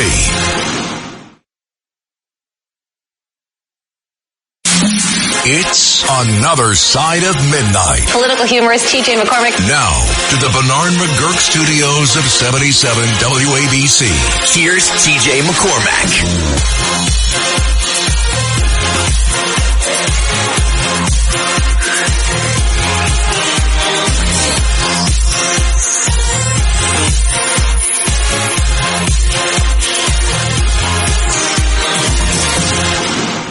I drive my daughters nuts when I'm taking them to school. I mean, the oldest now drives, but she can't park at school, so I'm still driving both of them to school no more. And when I take them to school, and it's this time of year, this stuff is playing constantly, and mainly because the baby, the 14-year-old, she's been asking for the Christmas music since, goodness gracious, like October. But yeah, I can't help but, what's her name? That artist right there? Brenda Lee? Brenda Lee, correct. Right, Brenda Lee. Yeah, I can't help but do like a Brenda Lee thing, like all the way to school. I'm like, I'll just start going, did you have your breakfast? Are you hungry? Cause if you're not, I'd take you to Dunkin' Donuts and the coffee's very hot. Like I do that. And I just become the most annoying dad on the planet. Imagine being stuck with like a Brenda Lee drag queen type. Me, Tony, just accept it. Tony's making faces at me. Just accept it. If I was a drag queen, I'd be doing Brenda Lee. Stick the dollar in my G-string and... no, sorry. Okay, anyway, 1-800-848-9222, 1-800-848-9222. And, let's see, we've got, Stephen in Scarsdale. Stephen, line 1, good morning. Welcome to Another Side of Midnight. Good morning. You've turned this into an exciting show. Thank you. Really developed. Stay with it, baby. Thank you. Listen, thank you very much, Stephen. Yeah. Go ahead. Listen, you know the difference between the Starburst, whatever it is, that coffee chain? Mm-hmm. Oh, Starbucks, yes. Uh-huh. Starbucks, and what was the other one you just mentioned? Dunkin'. You know the difference between them, don't you? What's that? Well, Starbucks, you walk in, and there's some kid discussing with his professor the grade on his thesis. And when you walk in Dunkin' Donuts, there's a guy sitting there talking to himself about his thesis. I write comedy. Anyway, listen, I got a question to ask you. Okay. Everyone talks about the DA in Manhattan taking Soros' money. Do you know if Susan Case took any money from him? Former Republican Susan Case and legacy Yonkers law family, right? Her whole family's been in the legal business for ages, I think, is the story. They even named the police headquarters after her father. Yeah. Tell you what, man. I mean, I don't know if I don't know exactly how direct George Soros distributes directly from, his checking account. But when it comes to political action committees and independent expenditures, these, they're called IEs out there, those sort of quiet PACs. I wouldn't be surprised if she did. I mean, she probably didn't need it, to win that election, but, I wouldn't be surprised if she does. He's everywhere. He's everywhere. That. Yeah. I asked Christine about that the other day, and she said to ask you. Oh, no, stop it. You handle media for her, right? Yes. I'd be very curious to find out, because I'm going to launch something against her, because John Sarcone, who ran against her last year, I'm a huge fan. Yep, I know. Good man. Her huge fan. He's upstate now. He's doing a good man. stuff. He's doing great things. Man. He's a brave man, John Sarcone. And what he advised was there's a case that she wouldn't take, and he was talking about that 2 or 3 times. There's literature on it. He was interviewed on it, and so was she, that she would not fight for Republicans. She wouldn't take Republican cases. And you know what? I brought something to her. Never went to the DA looking for help before. Right. She wouldn't take it. Wow. It's all full of criminality. Wow. All full of criminality on all fours. It's a C felony. I'm not going to go into details, but she wouldn't take it. Goodness gracious. So, former Republican. Well, look, they all live in fear of the Spanos. They all live in fear of the Latimers and the Jenkins. They all live in fear. Stephen, it's a cabal there in Westchester. And the thing is there's absolutely zero ramifications for anything they do. There's no accountability. It's 3.5 to 1 these days, brother. And I mean, you know that. I'm not telling you anything you don't know. It's 1/3 to 2/3. Yeah, basically all the time. Yeah, people to a degree, they're above the law in their minds. To a degree, because nobody's telling them that they're not. We never treated them this way, TJ. I don't know, buddy. I mean, there may have been favoritism, but we would never flaunt the law. We would even vote in people who were themselves. I worked in the Astorino administration. I have never been surrounded by people that took their jobs so seriously. I can tell you right now, everybody in the Astorino administration, we were so fully aware every single day that we were being paid with taxpayer dollars. We were there to serve the constituents, serve the taxpayers on their dime. We took it seriously. We took it religiously. It was sacred. I believe it. Sacred. We were there at 7 and we left at 6. Yes, sir? There you go. TJ, some of these, I was just going to say, some of these Democrats are rumors, they don't even show up to work. They don't. No, empty parking lots all around. Hey, Stephen, you got to forgive me. I got to jump. It's top of the hour, Pally. Thank you for the kind words and thank you for making the show better. Love hearing from you. All right, gang. When we come back, we got Rocco, David, Chris, and Ipso. Very cool. All right, Ipso. Now listen, Ipso, it's top of the hour and I have to take a break now. So please stay there, Ipso. Top of the hour. You understand how this works? Yes?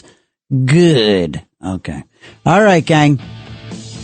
'Tis the season to be talking. There's a lot to talk about. And interesting show. Didn't know we were going to go here for the whole time, but it's really cool stuff. Fascinating. You guys are a great audience. You make the show better every damn week. Every damn week. Thank you. It's another side of midnight. Me, TJ, will be right back on the Red Apple Audio Networks. It's another side of midnight. 77 WABC.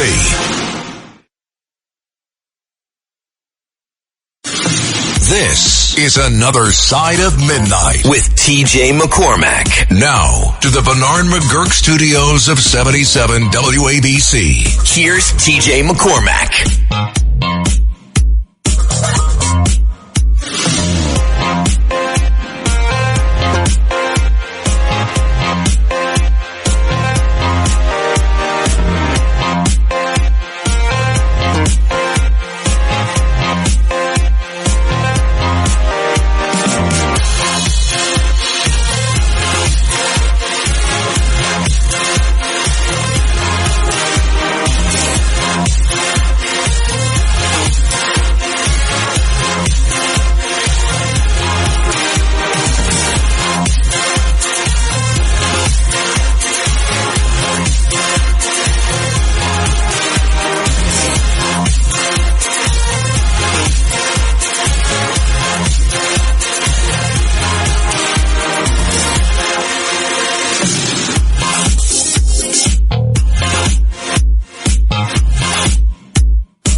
Just had my first sip of Diet Coke all night, all morning. Actually, yeah, all night.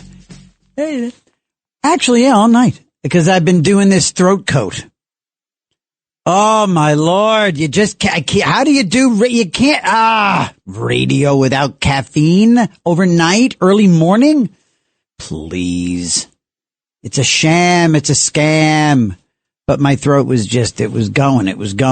But I think we did a pretty good job of holding on there. We did. 1-800-848-9222. Good morning, everyone. Good morning, family. Here we have been talking about a bunch of stuff. Talking about the insurance industry, talking about the insanity that's surrounding the Luigi Mangione trial and the crazy women who are throwing themselves at him. And we spoke with Dr. Carol Lieberman, a forensic psychiatrist, about this phenomena, this amazing thing that's been happening through the ages, and this is only the most recent iteration of it. And that it's not, and it's really, actually, I don't know, it's probably a dead heat, no pun intended, between Brian Kohberger and Mangione, although Mangione is so much better looking.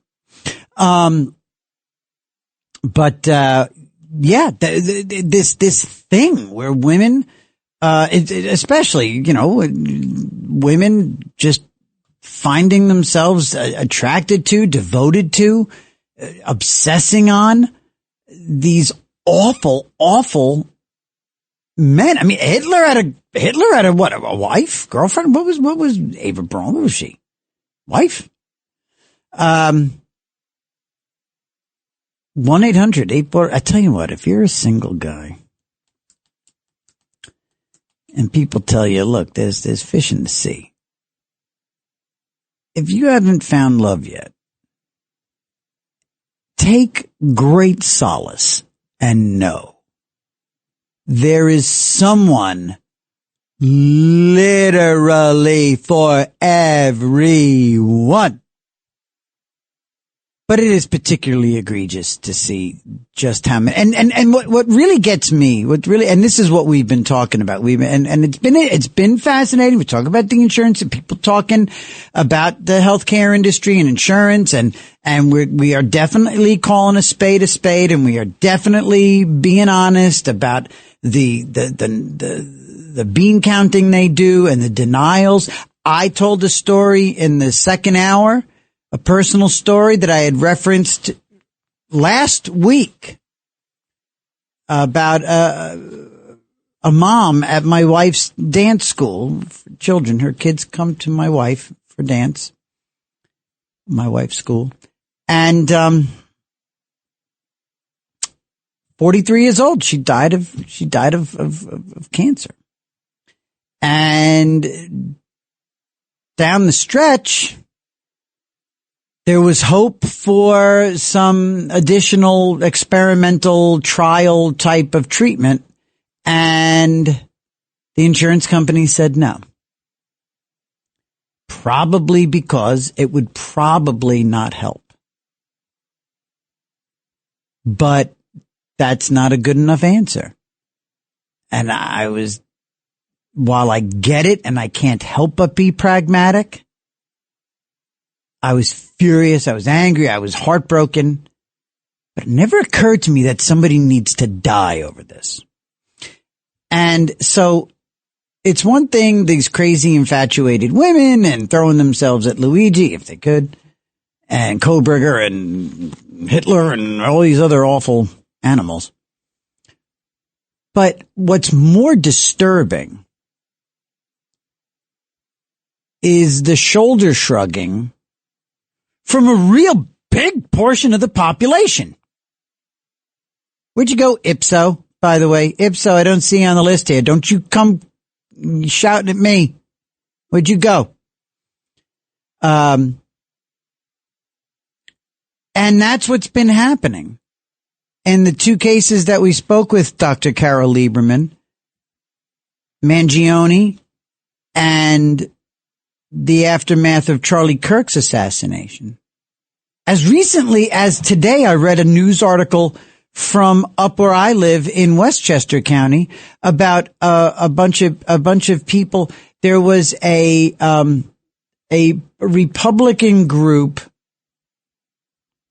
that bought a table at a Halloween event. Okay. Now it was a Republican committee. It was a town Republican committee.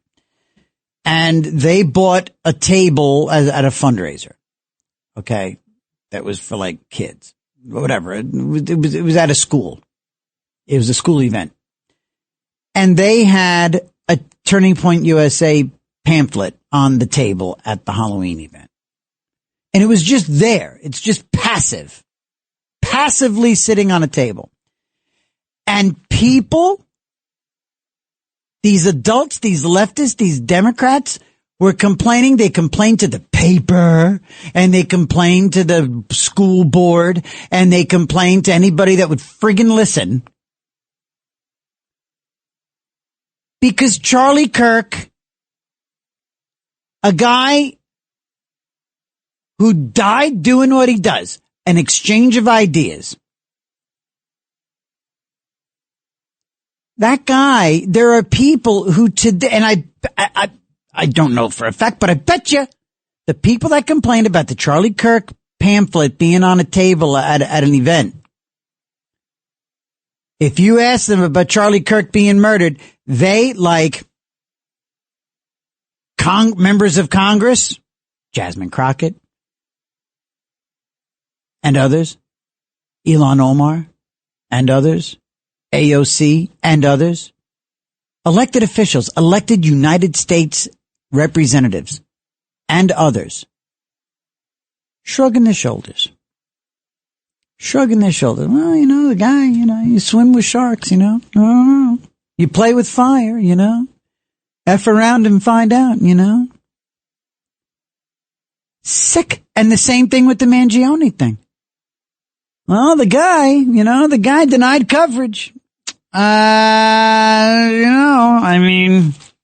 Yeah, but he murdered him in cold blood. The guy had children. And he was like here for a conference at the New York Hilton, and he lied and went and he popped him, but a guy, he killed him. No, I know, but it's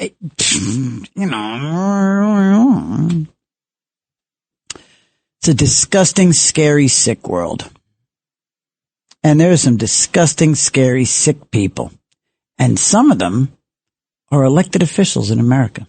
1-800-848-9222. Rocco in Connecticut. Rocco, good morning. You've been waiting a little while there, Pally. Good morning.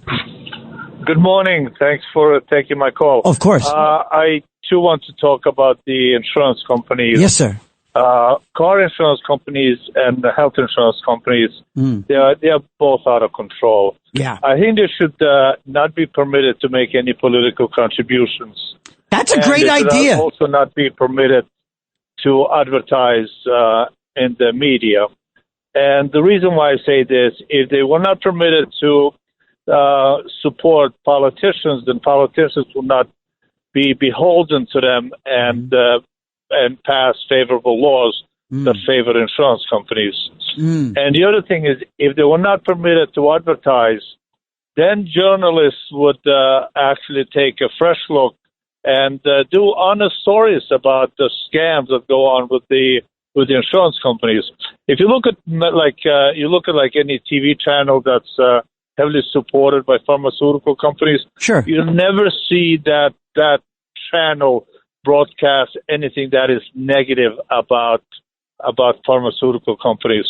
And I'll give you a personal story. Sure. When I was younger, I lived in California, and I was doing work for this local newspaper, and I wanted to write a critical story about real estate. Okay. About how they were charging extra for somebody renting an apartment, and the editor said, "No, Rocco, you can't write an article about them." I said, "Well, why not?" They said, "Look who advertises."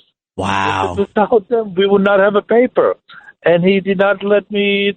I thought I was really like going to be a journalist and be independent and find stories that would no such thing. No such thing, right, buddy? No such thing. I mean, there's this politics everywhere, and if somebody is backing you up, you're not permitted to criticize them. Wow, I tell you, Rocco, you mentioned auto insurances. We're quick to talk about the life and death stuff, because that makes sense. Of course, we're going to talk about, health insurance, and that's the Mangione story. But, it's real money that comes out of people's pockets in huge amounts because we have to own automobiles, generally speaking. And these companies, I don't know, are you a Connecticut resident? No, I'm actually passing through. You're passing through. Okay, so you're in Connecticut. Right. No, it's fine. But I mean, I live in New York, and I know in New York, I've gotten notices about increases in premiums, 4 days before the rate increase. And there'll be multiple. It kind of feels like there's zero regulation at all. And I'm just talking about car insurance. I mean, it's absolutely staggering. One of our earlier callers mentioned, so you got a bad credit score. And so exactly. You're paying more for your car, and now you got to pay more. What does that have to do with driving ability? Right, and you pay more if you live in certain areas. Right. And then you pay more if your children become of age and they get driver's license. Yep. Your insurance goes up also. Yep, that just happened to me. Yep. Yeah, I had the same thing with the Geico. Last year, I noticed that my rate went up, and I called them. I said, why? Yeah. I've not had an accident or ever made a claim in 20 years. Right. Well, it's getting expensive. There's a lot of fraud, and, everybody's insurance went up. Yes, you've been loyal, you've been good, but you're part of the pool. Yeah. And I paid my car. I paid my car multiple times with the money that I paid for a car. Right. For the insurance, and it's mandatory. Well, what can you do? What can you do? And you know what? And yet there's those animals out there that are driving around with no insurance, with fake plates, and they make our lives miserable, Rocco. There's so many people out there just flaunting every rule and every law, and it drives good guys like you nuts, because we do the right thing, right, buddy? Right, but what if, for example, they say, fine, let's say you want to charge me $3,000 a year. Mm-hmm. So we're going to charge you that. But if you don't have an accident in 3 years, what if we reimburse you 30% of the money you've paid? How about that? Make an incentive for people to say, all right, you know what? If I just behave and if I'm careful about my driving, the insurance is not going to be as steep as it is. I will get some type of discount. They tell you the discount you're getting. Oh, you're getting a discount for this, a discount for that. I don't believe any of it. Yeah. Rocco, that's a great idea. Hey, listen, man, thank you for calling. I think it's the first time you ever called my show, so thank you very much for doing that. I appreciate it. And don't be a stranger. Thanks. Thank you, buddy.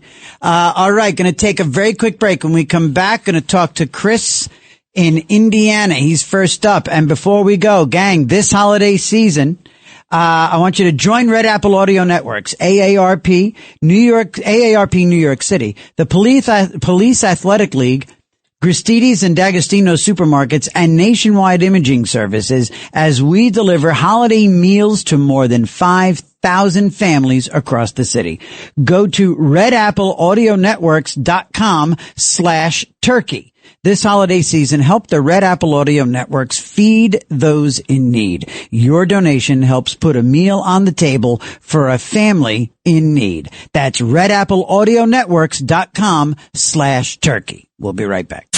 All night long, this is Another Side of Midnight with TJ McCormack, 77 WABC.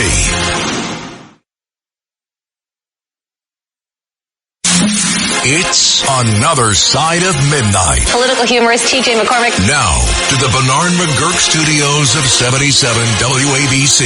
Here's TJ McCormack.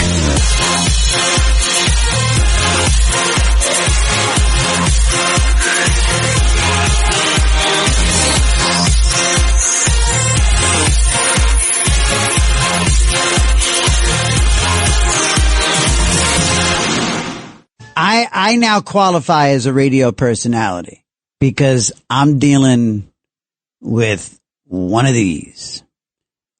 I am dealing with one of these. Yeah. And it's interesting. And I am definitely fascinated by what I'm dealing with. And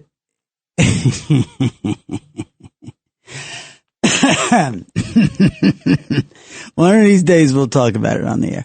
All right. 1-800-848-9222. 1-800-848-9222. Good morning. Welcome to Another Side of Midnight. It's me, TJ McCormack, here on the Red Apple Audio Network. Chris, you waited so long. Sir, good morning from Indiana. Welcome to Another Side. How are you? I'm all right, TJ. Hi. Good to hear from you again. I was calling about Luigi, but actually I'm driving a truck right now. Oh, wow. To what Jim said. Mm-hmm. The one thing that people forget about all these licenses, these fake licenses, they busted a ring of people in the DOT that were selling licenses illegally. Oh, yes. Bribes. Uh-huh. Wow, really? Yeah, I think in Indiana? Or where? Oh, California, California. where they were issuing licenses without names. Okay. But there are a lot of insurance companies run trucking too, like everything else, you know. Mm-hmm. Oh my gosh, that is, I can't even imagine the level of money that's involved in the trucking industry, in insurance in the trucking industry. My goodness gracious, that has got to be monumental billions of dollars. Oh, yeah, and every once in a while you hear some truck knocking down a bridge or something. There's no insurance to cover that. Right. Have you seen what our friend in upstate New York has seen too? Do you see the same thing at truck stops and other and at way stations and at depots, dropping off and picking up? Do you see this third world sort of influx? Well, yeah, I see a lot of everything he was talking about, and you were asking who brings them in. Well, there's a lot of Indian truckers for years, and they own their own companies, and that's who I heard was bringing in these people that are completely inexperienced. That they train them supposedly, right? You know, and get them a driver's license. Oh, and so they hire friends and family, and they help them. They sort of help them get all the licensing and train. Wow. So companies like Dominion and like I mentioned, JB Hunt and those, that's kind of, they're probably not dealing in this sort of thing. Well, more and more they are. I know up in Chicago, there's a lot of Eastern Europeans, and I think a lot of them work for some of the bigger companies. Okay. But, you know, they get in here, and the insurance companies do like them because they don't have a record. Right. Ah, very interesting. Okay.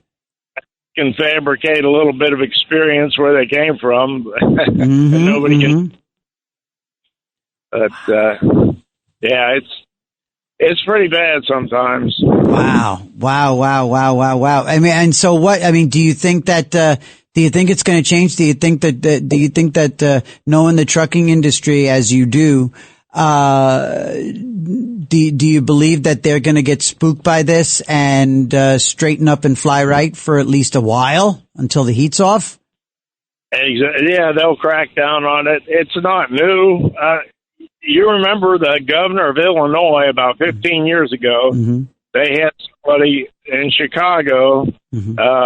A part fell off his truck and killed somebody, and the guy didn't belong here and wasn't. It turned out he bought a license, and the governor of Illinois went to prison for selling CDLs. I forget. I don't think it was Ryan. I forget what his name was. Right. No, he got about 5 years in prison for that. That wasn't Blagojevich, was it? it was a pretty big story. I couldn't believe they got, he was fool with something like that. It's usually the underlings. Yeah. Oh my gosh. Wow. Well, listen, man, I'm really glad that you called. You brought some great insight to this, and I love your temperament. You have a great way of expressing yourself. There's a very, Midwestern sensibility to you that I appreciate. So thank you very much, Chris, for calling in. I'm grateful. Yeah, please don't be a stranger and be safe out there on the roads. 1-800-848-9222, 1-800-848-9222. And also, gang, listen too, if anybody here is, when we come down the stretch this last half hour, we take any calls at any time, generally speaking, but if you do have any sort of concern or issue or question or a burning desire to discuss an addiction of any form, whether it's booze or drugs or sex or shopping or gambling, God almighty, gambling these days. I myself am 20 years sober, and a long time ago I opened up the phones on a Saturday morning just like this, and we ended up talking to a few people over the weeks and the months that needed to talk, and so we always afford that opportunity in this hour, in this final hour of the program on a Saturday morning. If you or a loved one are experiencing a situation where your life is unmanageable and it's out of control because you believe, or your friends believe, or you believe that a friend has this situation due to an obsession with alcohol or drugs or sex or hoarding. We had a call from a hoarder one time. Actually found a 12-step program for them. Right on the air, we actually found it. 1-800-848-9222. You are more than welcome to always call this program with anything like that. And also, by the way, and again, forgive me, this morning I'm remiss for not saying hi to the family who gather over on Twitter, on X, at TJ McCormack, at TJ McCormack. By all means, all of our friends and family over there at TJ McCormack on Twitter, on X. Go say hi to the crew over there. They are always gathered and participating, and I regret not saying hi this morning to them. I'm really sorry. I know you guys are there and I love you. Thank you. Let's go to David in Pittsburgh. David, good morning. Welcome to the show. Hi, TJ. Good morning. Hi there. Happy holidays to you and your audience. Thank you. Are you going to play the commercial with the young boy giving the plastic pollution news the best he can? Lionel plays that sometimes between the 4 and 5 o'clock hour. It's a really thought-provoking commercial. I've heard it more than a couple times on Lionel's show between 4 and 5. Plastic pollution, and the kid just is very. By the time he's 20, maybe there'll be strides made. I know you're over near the Atlantic Ocean, but yes, the Great Lakes are pretty much bad with plastic pollution. Anyway, Rocco and Chris, a friend of mine back in high school told me about insurance fraud. I've known about insurance and all and don't bother too much with it from my lessons in high school. He's a truck driver, and Rocco, who is a friend of mine in high school, used to be a truck driver like Chris. And fraud, yeah, you're talking billions of dollars, and they're sure as hell going to split that up, and I hope they eat it. It's frightening, David. It's so frightening. You can't take it with you. No, you can't, buddy. You can't. Thank you. Whoop, there we go. There goes David. 1-800-848-9222. Let's get over to Danny in Bridgeport. Danny, good morning. Welcome to Another Side of Midnight. Oh, hi, TJ. Hi. Your show is fabulous. It should be on 24 hours a day. I love it. Thank you. I really do. I do love it. Oh, thank you. But I just, I follow politics. I just want to inform the people. It's over. Just go out there and enjoy yourself. They've let so many people in this country, and they've scattered them all around the country. Yeah. They give them, the state of Washington, that's on the West Coast, the state of Washington was the first one in the early 90s to start giving out driver's licenses to illegals. And then Utah and New Mexico filed. North Carolina went crazy giving them too. Yep. But then they stopped it. They stopped it after, the horse was out of the barn. They were giving them out like hotcakes. It was too late, They right? want them here. Yeah. The people have to understand. They want the invaders inside this country. I'm sorry. Well, they succeeded. Succeeded, but you understand, this doesn't happen by coincidence. And in London, it doesn't. In England, it doesn't happen by coincidence. People who run the country, the establishment, corporate and political, want these people inside your country. You got to get it through your thick heads. You can't be just sitting around scratching your head and thinking, oh, how did this happen? And then just run down to Florida. Right. Eventually, they're going to invade Florida, too, and they have. Right. Only because DeSantis is there. And then I hear people, a conservative guy going after DeSantis, saying there's going to be a scandal with him, only because he wants the Trump family to be the powerhouse in Florida. That's insanity. It is. These people, even who say they're on your side, folks, they are not on your side. They all say the word, just come here legal. These people are idiots. They're dunces who say that. They want him here. They've been paid off. You notice all the countries that Trump wants to ban. You notice Saudi Arabia, the country that supplied most of the 9/11 freaks, the country that supports Wahhabism. They're not on the ban because they bribe the politicians in America. That's why, folks. It's a scam. They run over your country while you were fighting with your neighbor over who was better, the Yankees or the Mets or the Red Sox. It's disgusting. And listen, they want this to take place. They want you to be, and you are now a foreigner in your own country. And your country's now run by third worlds. But here's the catch. Here's the catch. Omar and Talib and Alex Kotex, I don't give her that fancy name, but you people do, because you do that to people who you like. You give them a fancy letter name, right?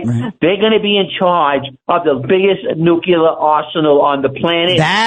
Wow, dude. You don't care about that? Yeah, it's interesting. Care about Luigi because he has an Italian name. That's the only reason why you talk about him. If his last name was a different last name, he would never be mentioned by anybody. All right, Danny. Danny, you're in Fuego. What about them? You don't mention their names. Danny, you're in Fuego. Danny, oh my God, Danny, I will talk to you tomorrow morning. Don't be shy. Woofa! Goodness gracious. One more time, I just want to make sure I want to do a make good here real quick. Join the Red Apple Audio Networks, AARP New York City, the Police Athletic League, Gristedes and D'Agostino Supermarkets, and Nationwide Imaging Services as we deliver holiday meals to more than 5,000 families across the city. Go to redappleaudionetworks.com/turkey. This holiday season, help the Red Apple Audio Networks feed those in need. Your donation helps put a meal on the table of a family in need. Please, right now, that's redappleaudionetworks.com/turkey. All right, gang. All right. Just want to make sure I do that. And, it's important because it's good stuff that we're doing here for those people. Let's get to, you know what? Let me get to, line 4. Bill in Lewiston, Maine. Good morning, Bill. Good morning, TJ. Great show as always. Thank you. I have a sobriety story for you that is true as the day is long. Wonderful. 28 years ago, I could not stop drinking. I was drinking over a case of beer a day. And literally, a customer of mine, I was painting then, he told me I was going to die. So that really rocked me. I went home to my house. My father was there, and he brought his cousin, who's a nurse, also telling me I was going to die. So they convinced me I was going to die. So I had not been to church in 20 years before that. Walking into the doctor's office, I said the smallest prayer, saying I was sorry for wrecking the body and the life that he had given me. Went into the doctor's office. He tapped on my stomach. I had massive ascites. He goes, "Get down, sign yourself into the ER. I'll be down in 20 minutes. He comes down. He cuts a hole in my stomach. They drain all the liquid out. I go into a coma for 9 days. Did not even have life-sustainable blood, but I'm still here. But wow. When I woke up, I realized I have to go to my mother's grave and I have to go back to church. But I'm not kidding when I say this. God rewired my brain, and he took the alcoholic chip. I didn't have to fight it at all, and I could not stop before that.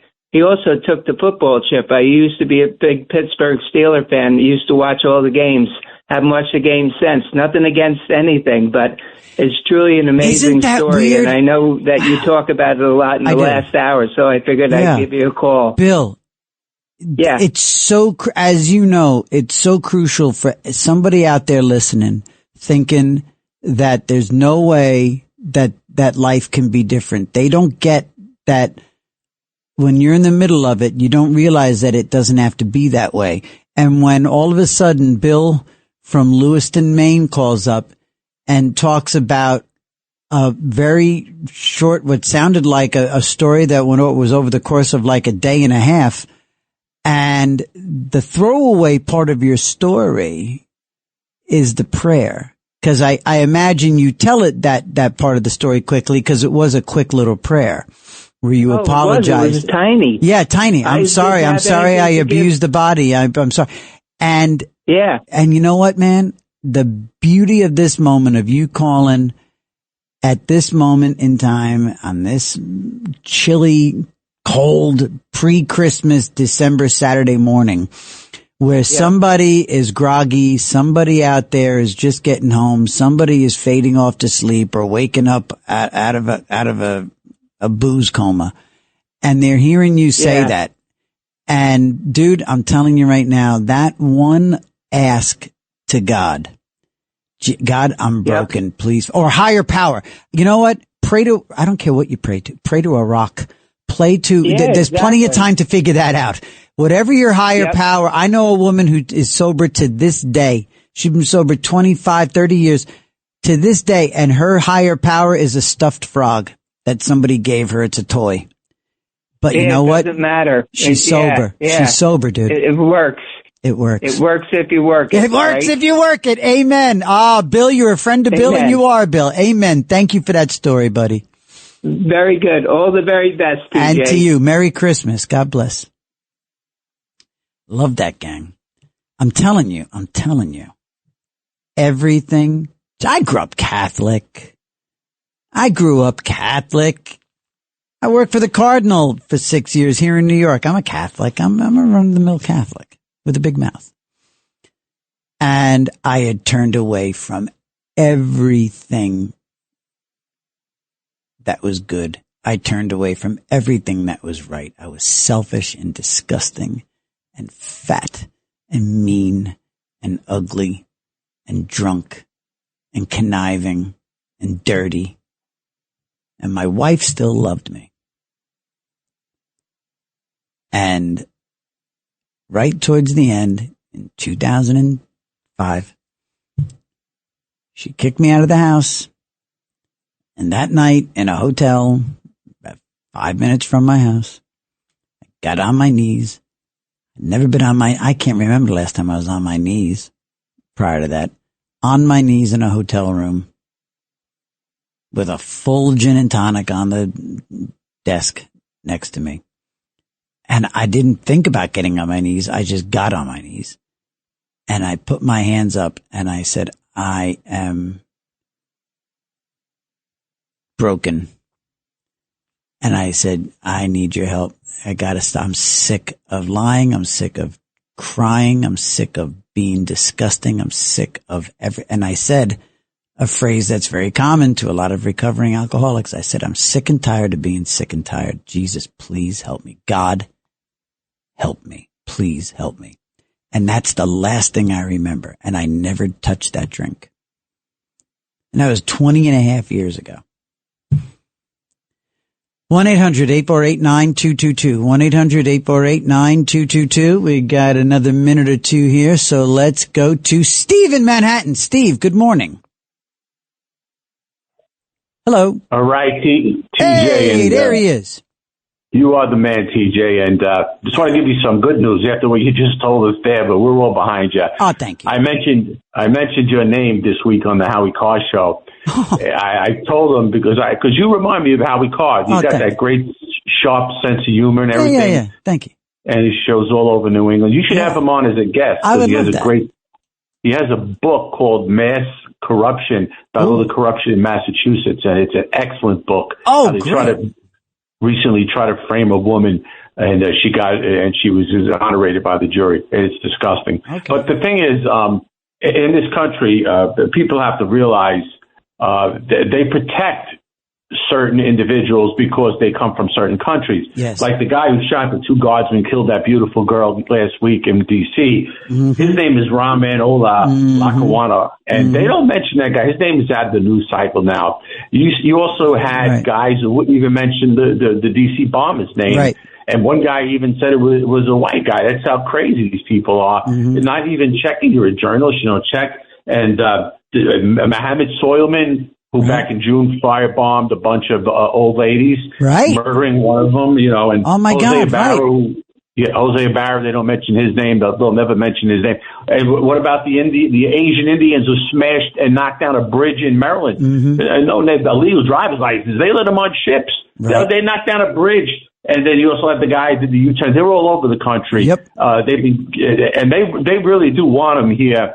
But the thing is that people should know is China and Saudi Arabia are bribing our politicians and giving hard corporate deals to gain access into America. And that's why you have all these open borders. Sure. The Saudis are evil bastards. I'll say it. The Wahhabitism, they spread all over the world. Mm-hmm. And they're in here. They're laughing their heads off. They get visas with hotcakes. China has the most student visas. Hundreds of thousands of them. What do you think they are? What do you think? They're going to school with like an apple and a spiral notebook? Half of them are spies. Half of them are spies. And people should realize a lot of people are not conservatives. A lot of people who call talk radio are not conservatives. A lot of hosts are not conservatives. They're just taking a paycheck. A guy this week made a slur against Italian Americans. He used to be a radio host. He used to brag about his ratings, and his ratings weren't that high. And he came from the Bronx, and the Italians would protect him. And he called them. His name is Wiener, but he goes by his stage name of Mike Savage. He made a slur against Italian Americans. And these are phonies, folks. You got to realize that they're cashing a paycheck. But if it's up to you, I hate to say it, we need 70, 80, 90-year-old Americans to help us out in this one. We can't do it ourselves. Right. Because we got to push them. We need everybody involved in this. Right. And that's an embarrassment, too. Instead of these seniors enjoying their lives, they have to worry about it. I hear you, Steve. I got a boogie, buddy. I got a boogie. Thank you so much. Thank you for the kind words. As always, going to take a quick break. Our last break of the show. We come back. We got Mike. We got E. Frank. Got Pete. And you, 1-800-848-9222. It's another side of midnight with me, TJ, here on the Red Apple Audio Network. So we'll be right back, gang. All night long, this is another side of midnight with TJ McCormack, 77 WABC. It's another side of midnight. Political humorist TJ McCormack. Now, to the Bernard McGurk studios of 77 WABC. Here's TJ McCormack.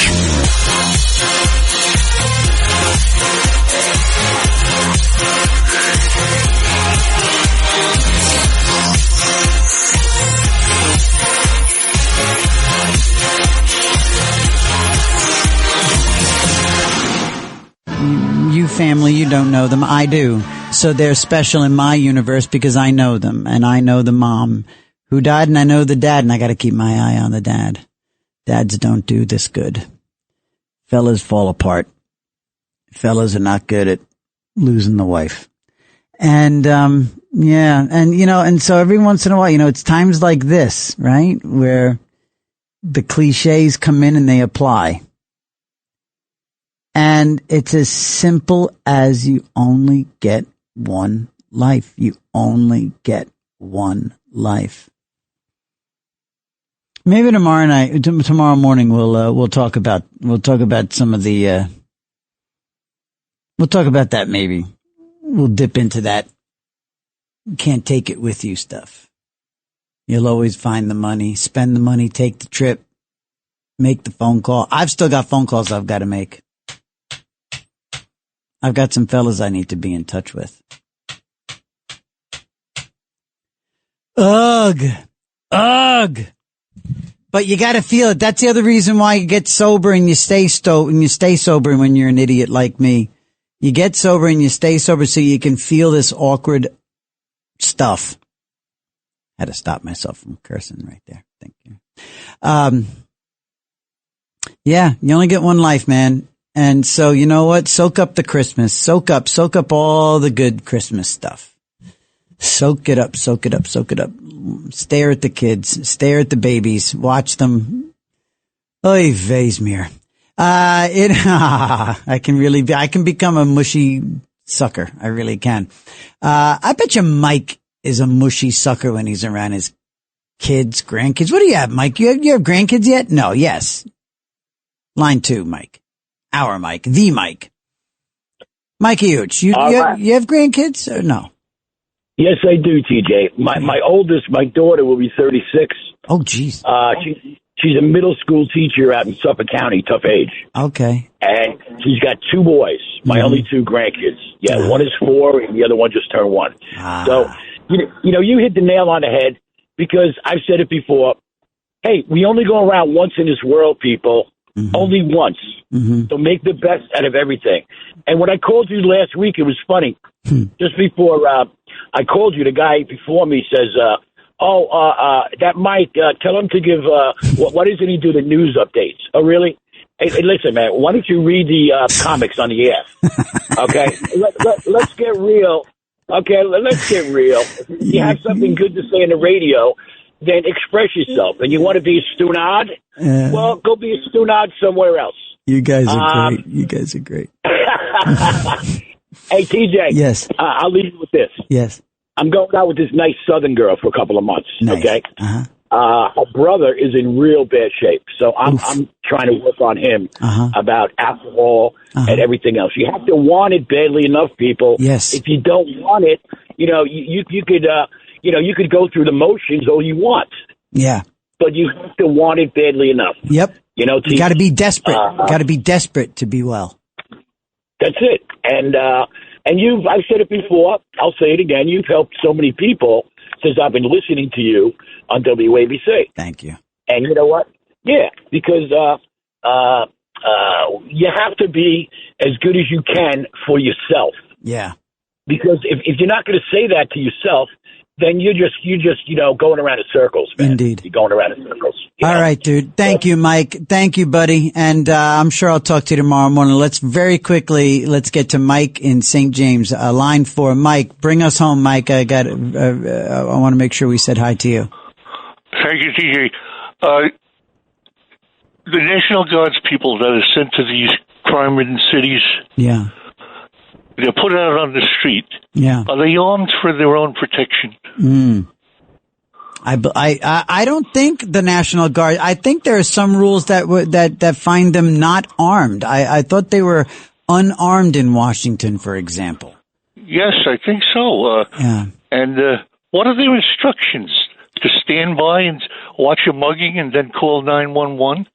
Call the local police. I guess they're aiming that their presence and their overwhelming numbers and their vehicles and their uniforms are expected to carry the moment and carry the weight of the wishes of the president, I guess, and keep people straight and narrow. It seemed to work for a while in Washington. I think the numbers are still the crime numbers are still way down. Yes, but another problem we have, I read on internet, 35,000 tractor-trailer trucks cross the southern border every day. Oh, my God. Guess what percent are inspected by customs? I'm going to go with 7%. 1%. Whoa! Really? One truck. Well, according to the internet, I know you can't believe everything they say, but it's probably right. They're overwhelmed. Oh, it's got to be right. It's got to be right. It's got to be 1%. I can't imagine anymore. Hey, you brought me home, Mike. I got to jump. It's the end of the show, and I got to go say goodbye to everybody. But thank you very much. Pete and Frank, I know you will be there tomorrow morning. I'll be here, and I will talk to you guys. I apologize. Tony, thank you, brother. Thank you for the Christmas music. More of that tomorrow. More Christmas music for the duration, right through Christmas. We're going to play Christmas music. We're going to embrace it. Sunday morning, we are going to talk to author Mark Malkoff. We're going to do a deep dive into one of the favorite subjects on this show, Johnny Carson. We're going to talk Johnny Carson and classic show business. Tomorrow morning, right here on Another Side of Midnight with me, TJ, on the Red Apple Audio Networks. It's Another Side of Midnight, 77 WABC. Looking for financial insights you can trust? How do you protect yourself as an investor? What's the strategy? I think it's really simple. I think you just want to be diversified in your portfolio. The Payne family brings real-world experience to every conversation. Well, I think that's the problem right now is, right, a lot of people that are close to retirement, they're taking so much risks. And if we do get a big sell-off, it could derail their retirement. Listen to the Pain Points of Wealth on the Red Apple Podcast Network.